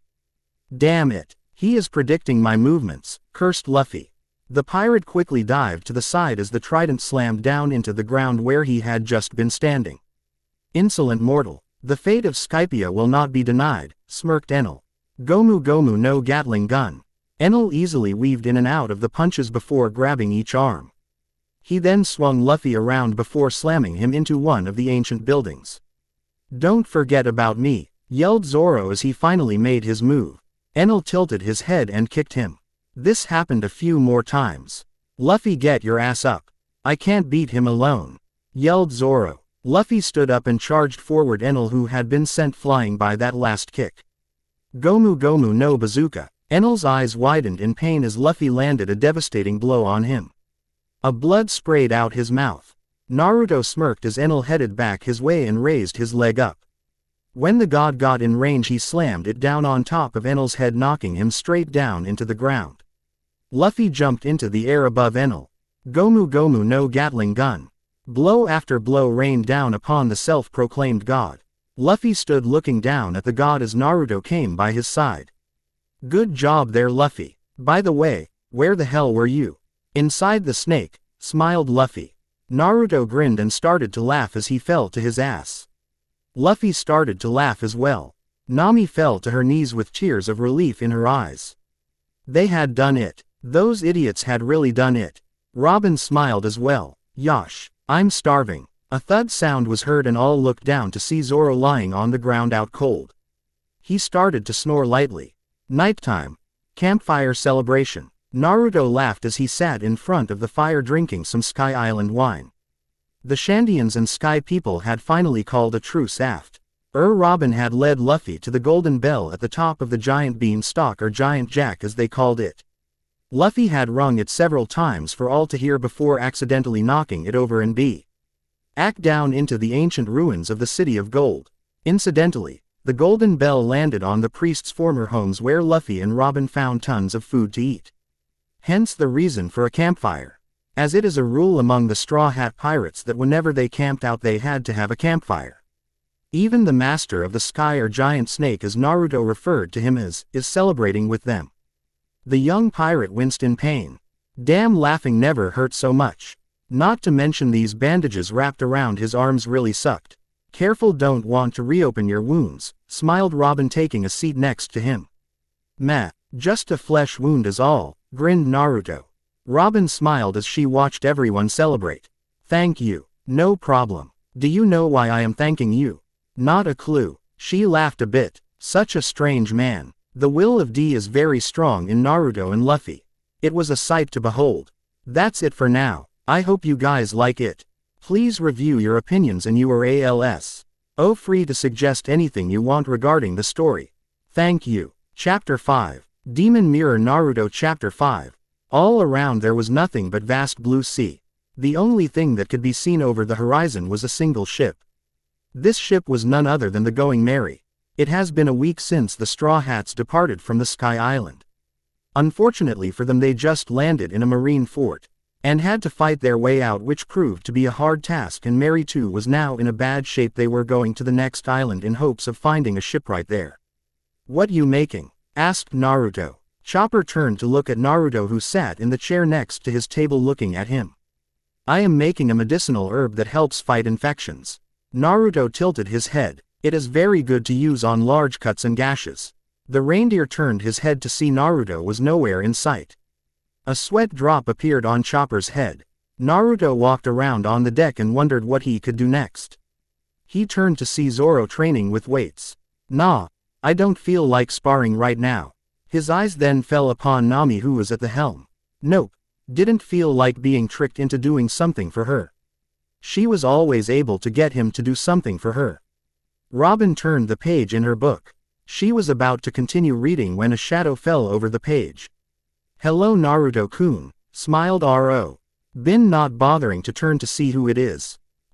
What you reading, Robin-chan? Asked Naruto curiously. A book. She giggled as Naruto pouted cutely. He is so easy to tease. That's mean Robin-chan. He gave her a light glare. I am afraid I don't know what you are talking about, Naruto-kun, smiled Robin. Lunch is ready, shouted Sanji. Food, grinned Naruto before running off. Robin closed her book and laughed a bit at his antics. One day she hoped to better understand him. Break. The crew burst out laughing as Luffy and Naruto fell flat on their faces. Give it up, you two just don't have tea. He skill necessary to operate those things, laughed Nami. Naruto and Luffy steeled their resolve as they jumped to their feet. Each of them had waver skates on their feet. Naruto had stole a couple from the Shandians during the survival games. He really wanted to learn how to use them so he could skate on the surface of the ocean. I will learn how to use them, swore Naruto with a determined look. Yosh, let's do it. The breath dials activated and Luffy immediately slammed into the mast. Naruto managed to avoid the mast and smirked as he turned but then hit the railing of the deck and fell over into the water. Fortunately, a pair of hands grabbed him and he looked to see two arms growing out of the side of the ship. Arigato Robin-chan, grinned Naruto before being tossed back on deck. Robin gave a small smile as she returned to her book. Luffy and Naruto tried a couple more times. That is until Luffy ran into Zoro one too many times and the swordsman started to chase them around with his swords. Then they ended up running into Sanji, who was trying to woo Nami with sweet desserts. Naruto and Luffy stole the desserts and soon were being chased by Sanji and Zoro. Delicious, smiled Luffy, stuffing his face. Almost as good as ramen. Get back here so I can kill you. You'll die for eating the desserts I made for Nami Swan and Robin Kwan. Naruto grinned as he hid behind Robin. Help me, Robin-chan. Sanji had a heart in his eye. Please stand aside so I made kick the crap out or dessert Robin Kwan. Tell him you didn't want the dessert, whispered Naruto. Actually, a nice treat does sound nice, smiled Robin. A horror-filled look appeared in Naruto's eyes and Sanji had fire in his eye. Naruto screamed as he ran even faster to get away from Sanji. Minutes later, both Naruto and Luffy lie on the ground with multiple bruises. Unpopulated island. The Straw Hat Pirates landed on an empty island. They immediately set to foraging for food and, in Chopper's case, medicinal herbs. Once they had gathered everything they needed, they started to look for a nice spot to set up camp. As they walked through the woods, none of them failed to notice a strange line in the dirt. What caused this line? Asked Chopper curiously. Looks like a bike track, said Naruto pensively. He started to get a bad feeling about this. Like something on this island was waiting for them. Or someone. Yeah, but isn't the island supposed to be unpopulated? Stated Zoro. Look, a clearing, shouted Luffy. Nami narrowed her eyes upon something sticking out of the top of a large boulder in the middle of that clearing. What is that? I'll get it. Chopper ran towards it with a large smile. Oi! Chopper is trying to keep that large mushroom all to himself, yelled Luffy. Chopper ran arrow, owned the boulder but fell backwards as he ran into something. You okay, Chopper? Asked Usopp. They all turned to see what had happened. There, standing behind the boulder, is a very tall black man, at least 10 feet tall, wearing a blue and purple outfit. The man slowly woke up and turned to look at the. Oi! What is going on? Yawned the man as he looked upon them. Who are you? Yelled Luffy. Gasp. Escaped Robin as she fell to her behind in surprise. Her eyes were wide with fear as she looked upon the man. Zoro grabbed the hilt of his sword and Naruto had a bone sword slowly coming out of each palm. You, Luffy, Nami, Chopper, and Usopp all looked at Robin while the other three kept their eyes on the man. None of them had ever seen Robin show any type of fear, let alone this amount. Robin, it has been a long time, stated the man calmly. Who is this man? Nami asked, fearing the answer. This man is one of the greatest powers in the world. Marine Base Admiral Aokiji. Robin continued to stare at the man in fear, memories of the past resurfacing that she had long since buried. Naruto, hearing that, was oddly smiling. An admiral, he is that high-ranked, said Sanji, narrowing his eyes. There are only 3 men who hold the title of admiral, started Robin, unable to control her heavy breathing as she looked upon Aokiji. Akainu the red dog, Aokiji blue pheasant, Kizaru yellow monkey. Only the Marine's top fleet Admiral Sengoku can command them. He's one of the world government's 3 greatest powers. What is a man like that doing here? Yelled Usopp, trembling in fear. Admiral Aokiji looked down at Nami. Ararara. What is it? Wondered Nami, trying to remain calm. Another super hot captivating babe, said Aokiji, leaning down to get a better view of Nami. What the hell do you think you are doing? Demanded Sanji angrily. Aokiji threw up his hands. Cool down, guys. I only came out here for a walk is all. He looked at Luffy and gained a contemplative look. Aren't you that? Well. They all waited. Naruto narrowed his eyes in anger. This man was purposely toying with them, and why not? Though he hated to admit it, they were no match for an admiral. Not even Enel could compare to the power of an admiral. I forgot. Never mind. Sanji and Usopp face faulted. Are you sure you have the right man, Robin? There is no way this man can be a marine admiral. Yelled Usopp. Oi, don't judge people on their appearance, sighed Aokiji. My motto as a marine is, justice with laziness. We can see that, yelled Sanji and Usopp. Admiral Aokiji lied down on the ground and yawned. To make a long story short, I don't have any plans to capture you. So take it easy. He placed his marine jacket down as a pillow. I only came here to confirm Nico Robin's whereabouts after the incident in Arabasta. As I expected, she is with you. Gomu no. No, stop Luffy. What reason is there to attack him? Shouted Usopp. Sanji too helped stop Luffy from doing anything. Luffy struggled to break free. What is the matter with him? Are we just going to let him take Robin peacefully? As I said, I'm not going to do anything. Sweat dropped Aokiji. Luffy calmed down when a sound came from behind them. A group of tired and weary-looking people came out of the woods. Naruto barely listened to them as he kept his eyes locked onto Aokiji. He walked over to Robin and stood in front of her, protectively surprising the older woman. As he stood over her, he listened as the stranded people told them that the passenger ship they had been riding had been attacked by a giant frog. Chopper treated them while Sanji cooked up some food. He is far stronger than anyone I have encountered before.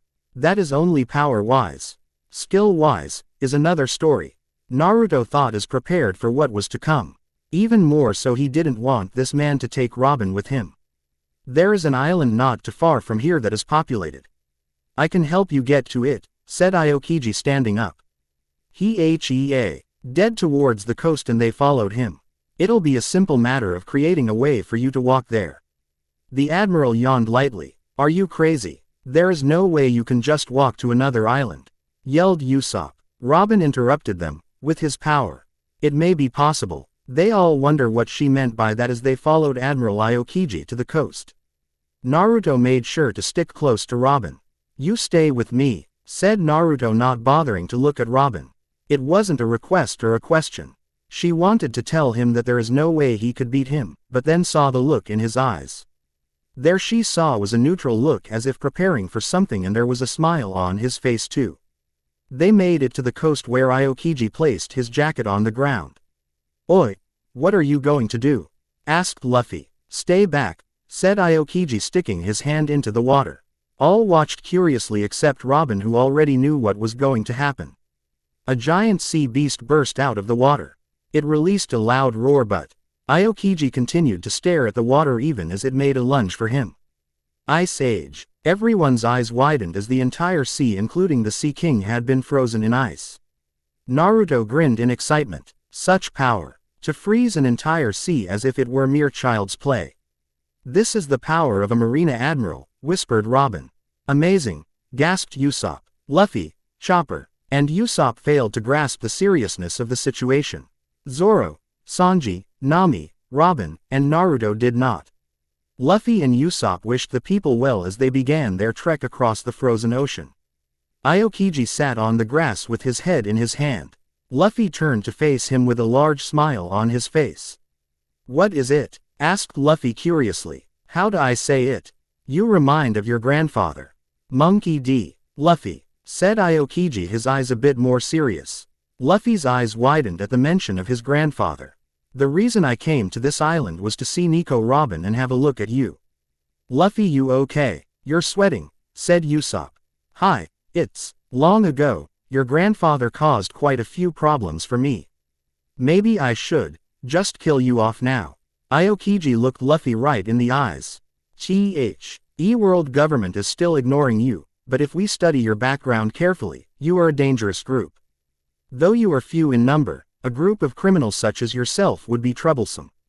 To the first bounty posted on you, to the deeds of your crew up to this point, there is no denying that your progress has been staggering. Wait, you just said that you were just here to confirm Robin-san is with us. Yelled Usopp in fear. What makes your crew so dangerous up to this point, is Nico Robin, said Aokiji. So you were after Robin. I'll kick your ass, yelled Luffy. The Straw Hat Captain was one again being held back by Sanji and Usopp as Aokiji continued fear at all. Her bounty not only shows her strength, but the threat she is to the world government. Gaining a bounty of 79 million berry at the age of 8. You did well to survive as a child. Betraying your partners and using them as tools. Surviving in the underworld concerned with your own self-interests. Is this group the next hiding place you have chosen? Robin's eyes widened as Naruto growled. A cold look appeared in his eyes. Oi! What is your problem with Robin-chan? You are starting to piss me off. Yelled Sanji. I have no personal grudge against her. My only connection to her is that I failed to capture her once. It's an old story. You two will realize sooner or later, when you take up with such a troublesome woman. The time to regret won't be too far away. Aokiji began to stand up. To prove that, every organization that she has been involved with has been destroyed except for herself. Why is that? Nico Robin. Robin remained standing there silent, not able to deny any of those claims. Shut up. The past doesn't matter, yelled Luffy.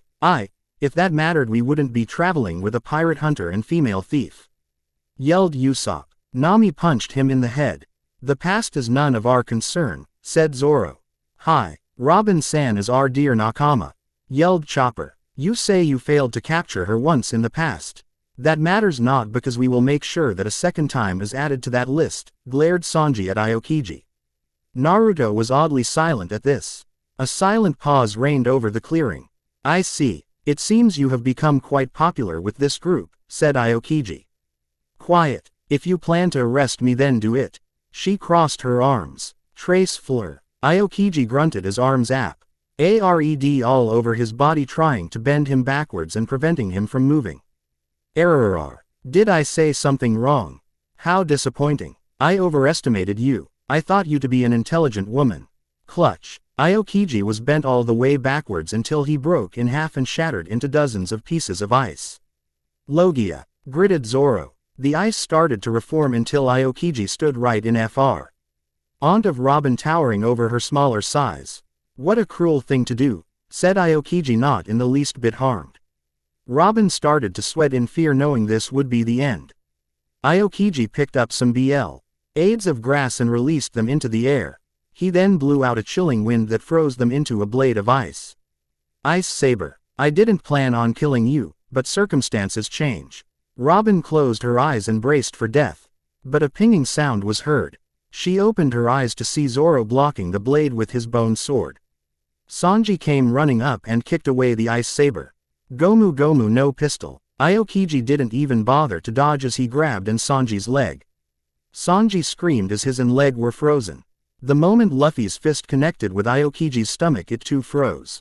Ah! Yelled Zoro swinging his own sword as Luffy. And Sanji collapsed to the ground in pain. Aokiji let the blade hit his ice-covered chest before grabbing Zoro's arm too quick for him to dodge.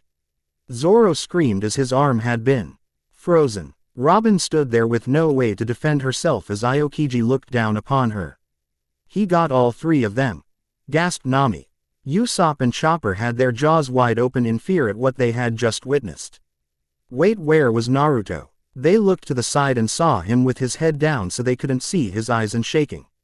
Their eyes widened at this. Was Naruto, the strongest of them all, scared? You found yourself some good Nakama. But you are still the same Nico Robin. No, you're wrong. She never got to finish when Aokiji fell forward wrapping his arms around her. Ice time, said Aokiji. Robin's eyes widened in pain as she soon became an ice statue. Bastard, roared Luffy, but his eyes widened even more when Robin's statue shattered. Everyone was shocked at this, though they missed the look on Aokiji's face. Even he was shocked at the current happening. He didn't do that. Robin!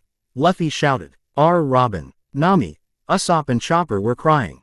Zoro and Sanji weren't able to say anything and Naruto was still shaking. Suddenly, ha ha ha ha, Naruto started laughing. Oh man, you all should see the looks on face. Naruto, what are you laughing at?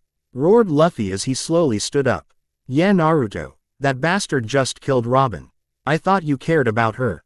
Nami shouted. Naruto finally calmed down. Are you sure? With that he waved his hand to his side, and to everyone's shock and most of all Aokiji, Robin appeared out of thin air. She herself was shocked that she was alive. Seeing Aokiji's look, he explained. I ate the Kagami no I am a mirror man. The Robin who you froze or believed that you froze was nothing more than a mirage. I just made everyone else think that too because their lack of reaction would have made you suspicious. Aokiji was flabbergasted at the prowess of the young man in front of him, to fool an admiral such as him so easily. Now that he focused on the man, he could feel that this man was powerful. Maybe not as much as him, but way powerful than anyone else on the crew. Naruto turned to Luffy. Luffy, take everyone and get out of this island.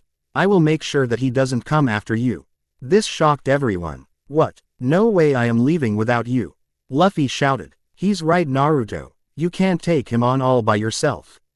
Nami said. Naruto ignored her. You all need medical treatment. Besides, you promised me, didn't you, that you wouldn't step in between my dream? Well, now's the time to keep your word, he said as he turned to face the admiral. Luffy stopped at that. Your dream, what is it? He asked. My dream is to beat the shit of all three admirals, Fleet Admiral and Garp. And now I am finally going to take a step towards that dream. Everyone's jaws dropped at that. Yuto grinned towards Aokiji, who himself was shocked to the core that someone would have such a dream. What? Everyone shouted. Are you mad? Nami shouted. Yeah, why, so you want to do that? Usopp screamed. They are strong, besides, it's fun. Naruto replied, smiling. Now tell me, Luffy, would you keep your promise? Everybody looked at Luffy, who was thinking with a serious expression on his face. Very well, but you better not die, Naruto. What? You can't be serious. Nami shouted but was interrupted. Let's go. We can't come in between someone's dream. With that, Luffy slowly started to move towards the ship, followed by Zoro and Sanji. Nami and the others reluctantly followed. They were all worried about their nakama, but none more so than Robin. When they were aboard the ship, Naruto shouted, Luffy, don't wait for me here. I will meet you at the last island before Redline. It's called Sabody. And take care of Robin, will you? Okay, Naruto. He got the reply. Oh, and one more thing. He shouted once more. What? Tell Zoro not to get lost and keep him with you guys. I would become bored without my punching bag. Naruto said, laughing. I'll kill you. This time it was Zoro who replied. And then they disappeared from the view. Ha ha ha ha. Naruto laughed for a few minutes, and then got silent, calmly looking at Aokiji. You think it was a wise move to let them go and not going with them? Aokiji asked. Yeah, I wouldn't be able to fight you if they were here, and if that happened I wouldn't be able to complete my dream. He replied. What do you mean, and if you don't mind me asking, why do you want to beat me? Aokiji asked. With them here I wouldn't able to fight at my full power. And for your second question, it's not just you that I want to beat everybody strong out there. I just started with the Navy. This would also help that it would place a high bounty on my head. Hey, not that I am overconfident or something, but what would be my bounty if I beat you? Naruto asked. Aokiji's sweat dropped at the bounty comment. I would say approximately 350 million berry, if you were to just leave alive after a fight with any admiral. That alone would mean that you are strong enough to escape and kill you. Aokiji said thoughtfully. If I severely injure you? Naruto once again asked. Maybe 550 million berry. He got the reply. And if I kill you? I don't know. Oh, that too bad. Naruto sulked a bit before straightening up. Very well, let's get this show on the road, shall we? He said, slowly unsheathing his blade. Oh, and one more thing. can you make a promise to me? What? Promise me that none of us would leave this island until the other is down. If I lose, I don't care if you kill me or capture me or whatever you wish you can do, but please finish this fight. Aokiji was shocked at the statement but nodded nonetheless. Very well. Good. Then prepare yourself. And with that, Naruto charged forward, slashing his sword. Cut. Please review. Chapter 6. Demon Mirror. Naruto Chapter 6. Navy HQ. What? What do you mean you didn't find anything there? Surely there has to be anything there on that island. We found Aokiji on. Sengoku shouted. In front of him standing were two young marine officers who had come to submit their report about their findings on a deserted island in the Grand Line. Actually, sir, we noticed something there. While the whole island was frozen with nothing left sparred, we found some small pieces of mirrors that were intact. The strange thing is that where we found them was frozen all around but not a speck of ice on it, though it shattered once we touched them. The marine said. Very well, you may leave. Sengoku said, as he sat on his chair. Yes, sir. The marines saluted as they left. Ha ha ha ha. I still can't believe that some out there and in the weaker part of the Grand Line was able to do that. He must be good if he managed to do that. Garp laughed. Shut up, Garp. Sengoku roared. It's not a laughing matter. This is the time even you have to be serious. I won't tolerate your nonsense for a second this time, he said. Garp calmed down a bit. Though I still want to know who the hell beat Aokiji so bad. To do that he must be good. I don't think even one of Whitebeard's commanders could have matched him so far, though Whitebeard himself is another story. Do you think it was him? Garp asked. No, I have recently got reports that he had met red-haired Shanks in the New World. While this too is troubling itself, I think we should press forward to this matter for the time being. I think it must have to do those mirrors they found on the island. Sengoku explained. Yay, to think that some mirror pieces are the only thing intact. No, this can't be a coincidence. So, what have you done about it? Garp said. I have sent a Kainu to investigate the day we found Aokiji. With these mirror in the report, maybe we have some lead on what we are finding. I will tell him to look for them.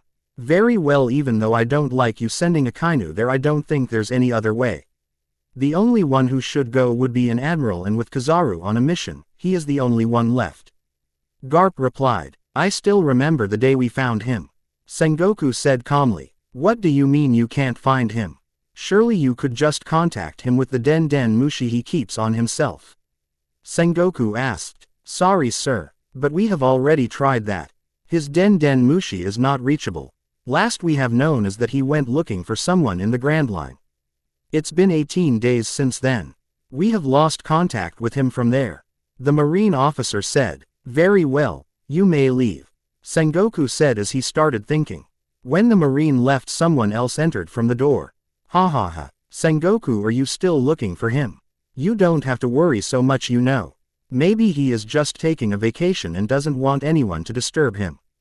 Garp laughed. No, I have a bad feeling about this, Garp. Aokiji never ignores a call from the Navy HQ, and right now it isn't a matter of ignoring the call. Reports say that they just couldn't contact the Den Den Mushi as if they were killed. There also the fact that it has been more than 3 weeks since he went missing. I just couldn't ignore this. Sengoku said seriously. So what do you plan? Oh. Garp was interrupted when the door suddenly opened and a marine came in. He was panting heavily. What is the meaning of this? Explain yourself. Sengoku shouted. Sir, we recently got a call from a marine base that they found a deserted island. The marine quickly said. I hope you didn't interrupt me for this, officer. Sengoku seriously said. Sir, they say that the whole island was frozen in ice. Not a speck of life. And then, he hesitated. Speak. Sengoku roared. Sir, when investigated they found Admiral Aokiji there, and the thing is that he was severely wounded and half dead. The marine told them. What? Both Sengoku and Garp shouted, shocked. Yes, sir. Right now he is being brought back to the HQ for treatment. They say they should be here in 2 days. He replied. Okay, you may leave. Sengoku said. He didn't know what to do. 2 days later, when Aokiji was finally brought back, he was still in a coma-like state, which they speculated he put himself in so as to not die. The condition he was in was very bad. His whole left side of body was scarred with burns. He had stab wounds in his chest. And most important of all, his right leg was lost. Everyone who saw this was very much shocked at the state of one of the 3 greatest powers of the Marines. Flashback end. And now it's been 8 days since he was brought back and he still hasn't waken up to tell us what happened. Sengoku said, "Yay, with though. Him we can't find," and Garp's eyes twitched as the door opened and once again he was interrupted. This was happening a lot these days. In came a Marine doctor. "Fleet Admiral Sengoku, Admiral Aokiji is awake. He says he wants to meet you right now. Please come, otherwise he says that himself would come here even though he is no condition of such." The doctor said, "Very well, come Garp," Sengoku said as he left the office followed by Garp and the doctor. Hospital. Aokiji could be seen half laying in the bed, just looking at the wall in front him as if thinking something. In reality he actually was thinking of the fight he recently had been in and how the world doesn't even know of how much of a dangerous man was roaming between them. He would surely need to warn Sengoku of this. His musing was cut short when Sengoku entered the room. "Hello Aokiji, how are you feeling?" Sengoku asked. "Considering the condition I am in, very good actually. The doctor says I should be up and running in a few days." I still think he was over-exaggerating. "If you want I could get to the job right now," he replied. "No, take rest. Aokiji, I won't beat around the bush, so tell us what happened," Sengoku said seriously. "Ararara, straight to the point I see." Aokiji laughed a little before he calmed down a bit. "As you know, after the incident in Alabasta, Nico Robin had escaped the Marines once more. I had a hunch on her whereabouts and went to confirm it. There I met your grandson Garp." Garp's eyes widened at this. "And I have to say he surely got a pretty interesting crew with him. Though I think that he unknowingly got a very dangerous man within his crew. The same who did this to me." "What? Luffy's crew did this to you?" Garp shouted. "No, it wasn't the crew that did this. No, they couldn't hold a finger against me. It was that man, just one man who did this. He had a pretty interesting dream too, you could say," Aokiji replied. "What is it?" Sengoku asked. As he himself said, he wants to beat the shit out of 3 admirals, the fleet admiral and the marine hero Garp. He replied. Both Sengoku and Garp's sweat dropped at this. "What kind of rubbish is that?" Sengoku asked. "No, it isn't a rubbish. At first I thought it was some petty grudge against the Marines, but he told that Marines isn't the only ones. He just want to fight strong people out there and just choose the Marines because he wanted a bounty," he explained. "That was also the reason he stayed to fight me when he could have just escaped with the others." "I see." Aokiji tell about how powerful was he. Sengoku obviously doesn't know about hockey, so he has a lot of to improve. As for power, he is a mirror man. Surely one would think, what could we do with a mirror, but that man, I had to say, with how he uses it. He paused a bit and looked both of them in the eye. He is just as dangerous as Whitebeard, if not more. Both the man in front of him were shocked and wide-eyed at this revelation. "Aokiji, what happened during the fight? For you to say this?" Garp asked, who was oddly very serious. "Well, you see. Good. Then prepare yourself." And with that Naruto charged forward, slashing his sword. Ice Aber. Clang. The 2 blades clashed, but Naruto noticed that his sword was slowly being froze. Mirage. Using that, Naruto disappeared and another came behind Aokiji, already slashing. Mirror Blade 16 Reflection Cut. Naruto started sheathing his sword. Cuts appeared all over the admiral's body and he crumbled in a heap of ice. Naruto knew the fight was just starting and prepared for the next attack. As the admiral slowly grew back from the ice, Naruto was already in front of him, clashing sword with him. Both the fighters slashed swords at each other. This happened for a few minutes before they separated. It came as a surprise to Naruto that Aokiji was able to keep up with him in swords play, as he hadn't thought if the admiral is sword not seeing any time of weapon. He was brought out of his thoughts as Aokiji called his next attack. Ice Block. Partisan. He saw many ice spears coming down at him. He raised his sword and tried cutting through them, and he was slowly being overwhelmed. As many of the spears had already cut him and he could feel his body slowly freezing. Thinking it was time to bring the big guns out, he called. Infinite Reflection Kamui. Aokiji was shocked at the effect of this. He saw his attack pass through the redhead who was now moving forward quickly. Thinking it was a mirage, he used his haki trying to find the redhead but was once again shocked when he couldn't find his presence. He could just see the redhead in front of him but couldn't find his presence. It was as if fighting a ghost. Suddenly he, once again, felt the redhead's presence in front of him and saw he was trying to kick him. He quickly extended his hand to catch the kick and freeze him over, but the man once again phased through him. He noticed that he once again couldn't sense him. Naruto quickly made his way away from him and Aokiji could now once again feel his presence. Now that Aokiji looked carefully, he saw that one of Naruto's eyes was shining almost as a mirror.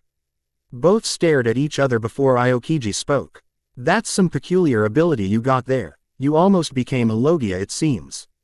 I am very interested in how you did that," he said. "Sorry to disappoint you, Aokiji. But you can't expect me to just tell you my technique knowing that you would convey them to your superiors," Naruto replied. "It was worth a shot. Though I noticed your weakness already, whatever it is that you do. You can't attack your opponent and defend yourself at the same time, can you?" Aokiji calmly said, but you could see a small smirk on his face. Nothing less expected from an admiral. To catch my weakness just after seeing the technique twice. Then let's see how you deal with this. Broken mirror, silent mirage, he shouted and charged but hit nothing but air. Ice star, he heard, and looked upward only to see a blizzard coming down at him. He jumps towards it and phases through it, heading straight for Aokiji, preparing his sword. Aokiji was expecting this and did something he didn't thought he would have to do. Tekai. He hardened his skin and let the sword touch it, without freezing it. It made the sound of two metals colliding, and that was only warning Naruto got. Hey an ice storm. Naruto was blasted straight into the floor. Naruto had not been expecting this. He thought he would once again have to use Kamui when the admiral would use his powers too. Freezing him. He hadn't expected to collide with some skin. I see, so I just to be fast enough to hit you the moment you touch me. You could only avoid this if you were faster than me, but even then how are you supposed to defeat me if you can't hit me? Aokiji said as he came down. Face it, kid, you lost. As you can see, you have yet to hurt me and you are already looking worse for wear. It was true. Naruto had already lost his cloak and there were some injuries too, that could get worse.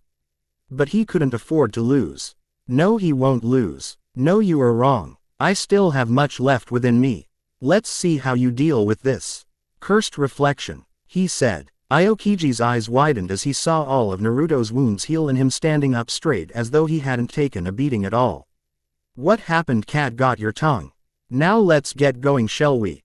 Naruto charged forward. Ice ball. Dome of ice started to surround Naruto, but then he did something that shocked Aokiji to the core. Cursed reflection ice ball. Naruto shouted as he threw his hand forward. He saw that ice was started surrounding him. While shocked, he let the ice completely surround him. Both the ice balls were simultaneously blasted outward. Ice time capsule. Cursed reflection ice time capsule. A wave of ice creeped along the ground from both sides and collided. This caused a huge explosion. The result of that was the whole beach being froze. They both stared at each other and Aokiji felt as if he was looking at a mirror. Now, how about this? Naruto closed his eyes and concentrated.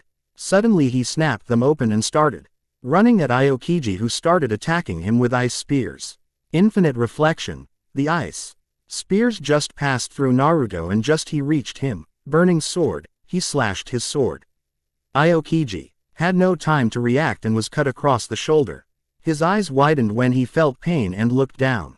He saw flames licking his shoulder where the burn wound was. He quickly removed his jacket and shirt, which was quickly burned to ashes. He saw that the wound was not healing and a lot of blood had been bleed out. When he turned to his opponent, he saw something he hadn't thought was possible. Naruto's sword was covered in dark orange flames all the way to the hilt. What was that? He asked. So you can be hurt, I see. How does it feel, Aokiji? The sensation of pain. Surely you must have felt it after a long time. As for this, Naruto said, pointing his sword. It is made from my mirror. You see, as a mirror man I could reflect anything from one mirror to another. There are countless mirrors across the world and I myself am a mirror. This I just reflected the sun over my sword. I can tell you must be feeling the heat even from a distance, don't you? Even I am having a hard time controlling it. But what can do? I can only think of this as a way to melt through you ice. Well, enough talk. Now it's time for round 2. He said as he charged forward and the fight once again began. Break. 18 days. It has been 8 days since the fight began. Both the fighters were now tired because of fighting continuously with break. If one were to look around them, all they would see was frozen battlefield. The whole island had been frozen during the fight. Naruto and Aokiji weren't faring any better either. Their clothes had almost been destroyed with only some of their pants and shoes left. Their bodies was littered with wounds. Aokiji now had cuts all over his body. His left side of body was badly burned. There were also stab wounds in his chest. Naruto himself had cuts and holes through his body. He would have had frostbite if not for the flaming sword, which was becoming more and more hard to control with him losing his strength. There was also a severe wound on his neck all the way to his right side of the chest, which looked like his skin has been peeled off. Aokiji had been able to get a lucky shot on him by freezing his neck and chest, but before Naruto could melt it, he broke the ice, resulting his skin and some muscles destroyed too, leaving a scar. Flashback end. Both Sengoku and Garp were wide-eyed as they were hearing. To think that and even heard of was able to match an admiral in an all-out fight. It was a wonder that he was able to be off their radar foe so long. Moreover, who would have thought that just by using a mirror someone could be able to control the flame of sun itself? There is also the fact that if he just wished, he could burn the whole world using those flames using mirrors. Who knows what else could this man do with his powers? Aokiji was right. This man was just as dangerous as Whitebeard, if not more. Garp then noticed something. Aokiji, that's all and good, but it still doesn't explain that. How did you lose your leg? He asked. About that. Hey, looks like we both are on our last leg, nay. Naruto said, panting as he looked at his opponent. You are right, I think it's time to end this. Aokiji replied as he too was panting. He raised his hand, ice slowly covering it. Yeah, maybe it's time. Naruto said as he too raised his hand. Ice block. Pheasant beak, as named an ice pheasant, was released from Aokiji's hand and charged at Naruto. Mirror wall. A ripple shockwave was released from Naruto's hand. He vanished as soon as it left. The two attacks collided. As soon as it happened, both the attacks vanished in thin air. Whatever Aokiji was expecting, it wasn't this. He also noticed that Naruto was missing. Infinite Reflection Sword Hellstorm. He turned just in time to see Naruto descending upon him with his sword ready to cut him. With no power left, he surrendered himself to his fate, and then hell broke loose. They were surrounded by a firestorm. Fiery cuts started appearing all over his body. He lost his right leg and had lost too much blood that he finally left consciousness. Flashback end. And that is what happened. I didn't even know that I had lost my leg until recently, but that's not a problem. I can regrow my leg temporarily to walk. Aokiji said, this is truly one frightening individual. We must place a bounty on him immediately. What did you say is his name? Sengoku asked. Naruto. Uzumaki D. Naruto, or as I prefer him to be called, Demon Mirror, Naruto. Aokiji replied. Sengoku, sir, if you don't mind, would give him bounty around what I told him. I would hate to disappoint him. Don't worry, Aokiji, I will see to it. Garp said as he interrupted Sengoku. What? Garp, are you serious? This can't be happening. No one ever got a first bounty that high. Sengoku said, shocked. You are right, but no one without a bounty has beaten an admiral to death too. There is a first time for everything. Make his bounty 600 million berry. This man is going to make a huge impact soon, I can feel it. Garp said seriously. Very well. Sengoku sighed. He turned to Aokiji. You, rest for now. With that, both he and Garp left. Break. An unknown place. Two red eyes opened and looked at his surroundings. Naruto slowly sat up and saw that he was in some kind of bedroom. It was small and the only thing present in the room was a bed and a chair. He was that his whole body bandaged up. Looks like his devil's luck once again helped him. Oh, you are up. He heard a voice and turned from where it came from. There standing was a woman. Hello, my name is Makino. Cut. Infinite Reflection Kamui. Naru. To uses his eyes as a mirror and transports himself in his mirror world, while still projecting his image in the world. Please review. Chapter 7. Demon Mirror Naruto Chapter 7. It has been 2 weeks since he arrived at what he learned the Fuchsia village. While he knew that the time for his meeting with the crew at Sabati is close, he didn't want to leave without being fully healed. With his luck, who knew who he may come in fight with. During his stay here at the woman who he learned as Makino, he had been helping her in a bar she owned. It's the least he could do for her, he thought. He still remembered the day when he woke up on this island. Oh, you are up. He heard a voice and turned from where it came from. There standing was a woman. Hello, my name is Makino. Naruto. He introduced himself. If you don't mind, for how many hours have I been asleep? He asked. Hours. Makino giggled. If you must know, you have been out for 5 days. F5D days. I have been out for that long. He asked, shocked. Yes, it freaked everyone out when you came out of a mirror suddenly. But that's okay, we have seen a devil fruit user or two. The time you came, you were badly injured, especially that nasty scar on your neck. Naruto's hand instinctively went to the scar. What happened, if you don't mind me asking? Makino asked. Oh, this. I have been in a fight. He told her. So you are a pirate? Makino guessed. Yes, I hope it isn't a problem. Ah, no, it isn't a problem. Actually, I myself have couple of pirate friends myself. Very well, thank you for healing me. Now if you will allow me, I must go. My crew must be worried. Naruto told her as he began to stand, but was stopped by her. No, but you can't leave. Or at least till you are fully recovered. I won't let you go away with those kind of injuries, she said, pointing towards the bandages. Who knows what might happen with them? Naruto didn't want to admit, but he knew that she was right. Very well. Flashback end. During these 2 weeks, Naruto had been becoming very famous among the people of Fuchsia village, mostly because he beats up any pirate that dares run havoc. With them being weak, it wasn't a hard job to do.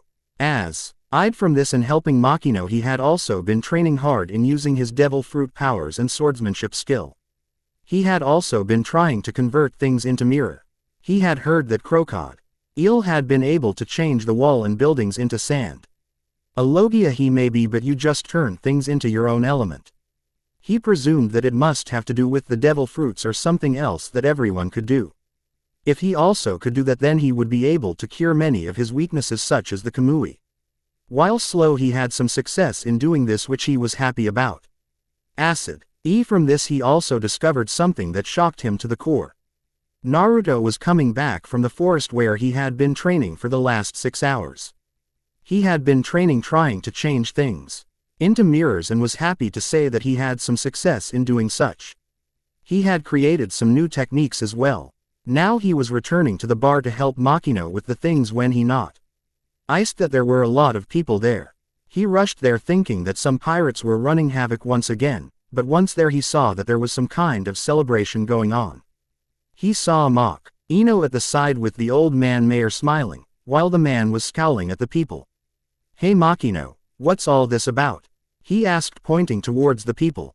Oh, this, you remember I told you that some of my friends are pirates? Well, one of them is from our village, and recently there has been an increase in his bounty. Thus, all the celebration. Makino told him. Who is it? He asked. Makino just spread out the poster she had been holding in his face. There was a photo of Luffy smiling, and a bounty of 300 million berry. Naruto, seeing this, blinked his eyes a few times and then thought what Makino had said. Whhhhaat. This is Luffy's home, he shouted. How do you know Luffy? Makino asked. Oh, I told you that I am a pirate, didn't I? Well, you see, Luffy is my captain, he told them. This shocked both the mayor and Makino. She smiled widely at that, while the old man hoped nobody would hear them, but this was not to happen, as a man sitting near them had heard what the redhead had said and told that to everyone. This caused Naruto to be snatched from Makino into the horde of men who were wanting to know more about Luffy and his adventures. And Naruto was more than happy to tell them, at least as much as he knew. Flashback end. At the end, Makino had also shown him the newspaper article that told that Luffy and the Straw Hats had declared war with the world government. This served as a shock for him. Wanting to know more, he read the article and got to know that Luffy had done so in order to save Nico Ruby. He was angry that the world government was trying to hunt Robin, but was glad that Luffy kept his promise in keeping her safe. While the crew was becoming a family to him, Robin was the one he was closest to. He also wouldn't deny the fact that in such a short amount of time he had also developed feelings for her. This motivated him in increasing his training even more. He thought that he had another 10 days before he had to meet the crew at Sabati Mi. Aiming only 7 days left before he had to leave. Break. Finally the day had come for Naruto to leave. He now wore the same clothes as before. He had actually stored them in his mirror world, where he had more. The past week Naruto had done nothing but training. He was finally able to make a breakthrough in his devil fruit powers. It wasn't perfect, but with enough concentration he could now change anything he wanted into mirrors. He also took time to improve his physical strength. Now, we see him on the docks ready to leave with Makino and the mayor who came to see him off. He was preparing a small boat to leave from the island. Are you sure? You should leave now, Naruto-kun. Maybe you should stay for a few more days. I don't think you are totally healed. Makino said. Yes, it's time for me to leave. After all, I promised Luffy I would meet him at Sabati. But thank you for everything you have done. Naruto replied. It's no problem. You are Luffy's friend after all.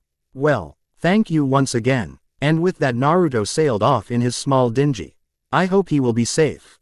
I don't think Luffy would be happy if his Nakama got hurt. Makino said to the mayor worriedly. Don't worry, Makino, he could handle himself. If anything, I would say as long as he is with Luffy, our Luffy will be safe. The old man said. Huh, what do you mean, mayor? She asked. I hid it from everyone, but this came a week ago. He handed her a poster. Makino gasped when she saw it, not believing her eyes. But how? It's twice as Luffy's. She asked, not believing her eyes. Garp called. When he sent me this poster, he said that this young man took on and defeated an admiral so that he could save his crew. Don't worry, I didn't tell him that he was here. The mayor told her. I don't believe it. In Makino's hand was a bounty poster. The photo was of Naruto holding a flaming sword and panting. It said, Dead or alive, Uzumaki D. Demon Mirror, Naruto 600 million berry. Break. It has almost 2 days since Naruto left the Fuchsia village. He was now riding a sea king that he had beaten and then befriended. Just as he left the island, he was attacked by the Sea King, but he just quickly beat it and forced it to actually give him a lift. At first the Sea King was very mad at the human for doing this, but with time it started to like Naruto as he told it some stories along the way. Since Naruto didn't take a free ride from a Sea King into account, he was already near the Sabati with the help of his eternal log pose. He could have been there much faster if the Sea King could dive in the water, but couldn't. Because of him being a devil fruit user. Hey, I see the island. Looks like we arrived at Sabati. He exclaimed, but then he noticed something. There was smoke rising from the island. He could also hear some explosions. Oi, drop me there and dive underwater. I'll call you if I need help. Okay, he told the Sea King, who nodded. When he dropped on the coast, he immediately ran to the biggest explosion that he had seen. He along the way saw that there were more and more Marines on the island fighting pirates. He ignored them though. He had to find his crew. When he reached his destination, he saw me upon a sight that made his blood boil in rage. A tall man in yellow suit was standing on Zoro, with a leg above his chest and covered with light. He looked around and saw that his whole crew was lying on the ground. Just as he saw that the man was bringing his leg down, he vanished. The Straw Hat Pirates were in real danger and they knew it. They had come to this island where they hoped they'd meet Naruto and then continue their journey again, but he hadn't even reached here yet. Though they had made some friends here and were enjoying their time here until it happened. Their friend Kami had been kidnapped and was going to sold, and then one of their friend was shot by a celestial dragon. Luffy in his rage had punched him and they were all happy. That was until the Marines came and them came an admiral who they couldn't even lift a finger against. They were all beaten very fast, and now the man had Zoro, who looked half dead, under his leg ready to crush him, and they couldn't even do anything. Zuru! They all shouted, as they saw the leg come down but were surprised when another leg came and kicked it the other way. When they looked at the one who did that, they were happy when they saw an all too familiar cloak. "Oi, I would appreciate if you could stop picking up on my punching bag," Naruto said as he looked at the man in front of him. "I am not your punching bag, bastard." Kame Zoro's weak voice thought he was promptly ignored. "Naruto, they all shouted. He looked at them. "Oh, hey guys, could you tell me what happened here and who the hell is this guy and why is he trying to kill you?" he asked. "Naruto, we could tell you all that later on, but right now we need to focus on him," Nami said, pointing towards the admiral. "He is an admiral." Naruto looked shocked as he looked the now known admiral. "So, you are an admiral, huh? How come you are an asshole unlike Aokiji?" Kizaru raised an eyebrow at the mention of his fellow admiral. "How come you know Aokiji? Admirals are usually not known by most pirates in the paradise." Kizaru asked. "Of course I know him. I kicked his ass." Those of Straw Hats who could hear him were shocked that he had beaten an admiral, while Kizaru just raised an eyebrow. "Beat him? What's your name, him?" he asked. "Isn't it common courtesy to introduce yourselves first?" Naruto replied. Very well, I am Admiral Kizaru of the Marines." Kizaru introduced himself. "I am Uzumaki D. Naruto." "Naruto, huh? So you are the infamous demon mirror Naruto that had beaten Aokiji. Can't say I am impressed. You don't look like much," Kizaru said, eyeing the blonde.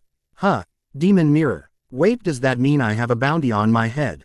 Naruto asked excitedly. "Oh, so you don't know, the government had put a bounty of 600,000. Berry on your head. Quite a feat for some no-named pirate who just appeared out of nowhere." Kizaru replied. "What? 600 million berry? That's twice as Luffy's mean." The crew shouted. "Oi, didn't I tell you to get away from here? You people are quite injured. Now go." The Straw Hats reluctantly left the place. Naruto once again turned to the admiral. "You know I would Avenue loved to fight you in honored battle, but you actually tried to kill my friends and you also seem to be an asshole to me. I don't want to spar with anyone like that, so I will finish this fight fast," Naruto said, as he pulled out his sword and slashed at the admiral. Kizaru, thinking that how the man in front of him was able to kick him before and knowing from the reports that he was actually a living mirror, decided to play safe and dodged. This happened for few more minutes, with Naruto getting more and more frustrated with each strike. He knew he had improved, but the man in front him just proved to be too fast for him to hit. Well, what would you expect from Light? It wasn't also helping that Kizaru himself wasn't attacking at all, so he couldn't reflect any attacks back or make any chances for himself to attack. Naruto stopped attacking and tried to calm himself down and tried to think of any way to finish this bout. His thoughts were interrupted when a loud explosion rung from the way where his crewmates have went. He looked at the direction only to see large smoke emerging from there. "What's going on? Don't tell me there is another admiral present?" he asked. He looked at Kizaru for answers. You didn't think that the Navy would send only, did you? While an admiral would deal with the pirates of the caliber here, the crime committed today is not something to be taken lightly. I don't know who else is sent, but do you think that in their condition your crew would survive the bout?" "I certainly don't," Kizaru said with an amusing smirk. Naruto gritted his teeth with the situation he was in. He had obviously seen the condition his nakama were in. They weren't in any condition to fight, though knowing them he knew they would still try to hold against the enemy. He just hoped he would reach them in time. He didn't think that Kizaru would let him got to help them. "Then, I will just have to finish you first, don't I? Do you really think you could defeat me? Quite overconfident, aren't you?" Kizaru asked, but Naruto, instead of answering, just charged him and swung his sword. Kizaru dodged the slash easily. "Considering you are light and I a mirror, I don't think this is the overconfident speaking," Naruto finally replied, as he charged again. "Ama no Murakumo." This tome, instead of dodging, Kizaru made a sword of light in his hand and clashed with Naruto. They both engaged in a sword fight. As they clashed swords with each other, explosions kept blowing with each clash. Whenever the swords met, a shockwave would be released that would destroy the surroundings. "While I enjoyed this bout between us, I think this isn't the right time for me to fight you," Naruto said as he phased through Kizaru's sword while sheathing his own blade. He gripped the Lig-HT sword tightly in one hand while touching the flat side of the blade with the palm. Curved mirror. Focus reflection. The sword was launched from Kizaru's hand into the sky at light speed. Kizaru. You made some distance between the two and jumped in the sky. You truly are a scary opponent to face, especially for someone like me. But let's see if you can reflect this. Yasukani no Magatama. He sp. Read his arms and unleashed a wide area rain of light upon Naruto, who raised his hand in a pointing motion. Mirror wall. Most of the light rain vanished with the shockwave, but Kizaru continued to attack him. Naruto just ran at him with the light just phasing through him. He jumped towards Kizaru, who was ready to turn into light and move but found himself unable to do so, causing him to widen his eyes. Mirror house. Naruto said as he reached him and slashed his sword.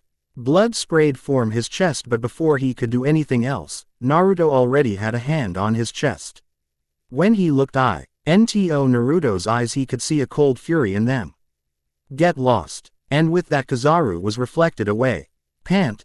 Naruto panted lightly as he landed back on the ground. Without wasting any time, he ran towards his crew. What he came upon was an unbearable sight to him. All of his crew were missing with the sole exception of Nami, Robin and Luffy. There was also a huge man who moved very fast for someone his size. Naruto was very far from them and could do nothing but see. Nami ie. He heard Luffy shout as the man waved his hand on Nami and she vanished in thin air. He saw the man heading towards Robin and his breath hitched. He quickly made a small throwing knife with his mirror and threw it at Robin. It was unnoticed by everyone except for him and the man as it vanished along with Robin just as it touched her. Even though he knew he could reach her, something snapped inside him because of the condition he saw her in. Naruto made another knife and prepared it to throw at Luffy, but was forced to avoid a bubble that came fast at him. This was all the opening the man needed as he sent Luffy away. When Naruto finally regained his senses, he turned back only to see the man and no Luffy.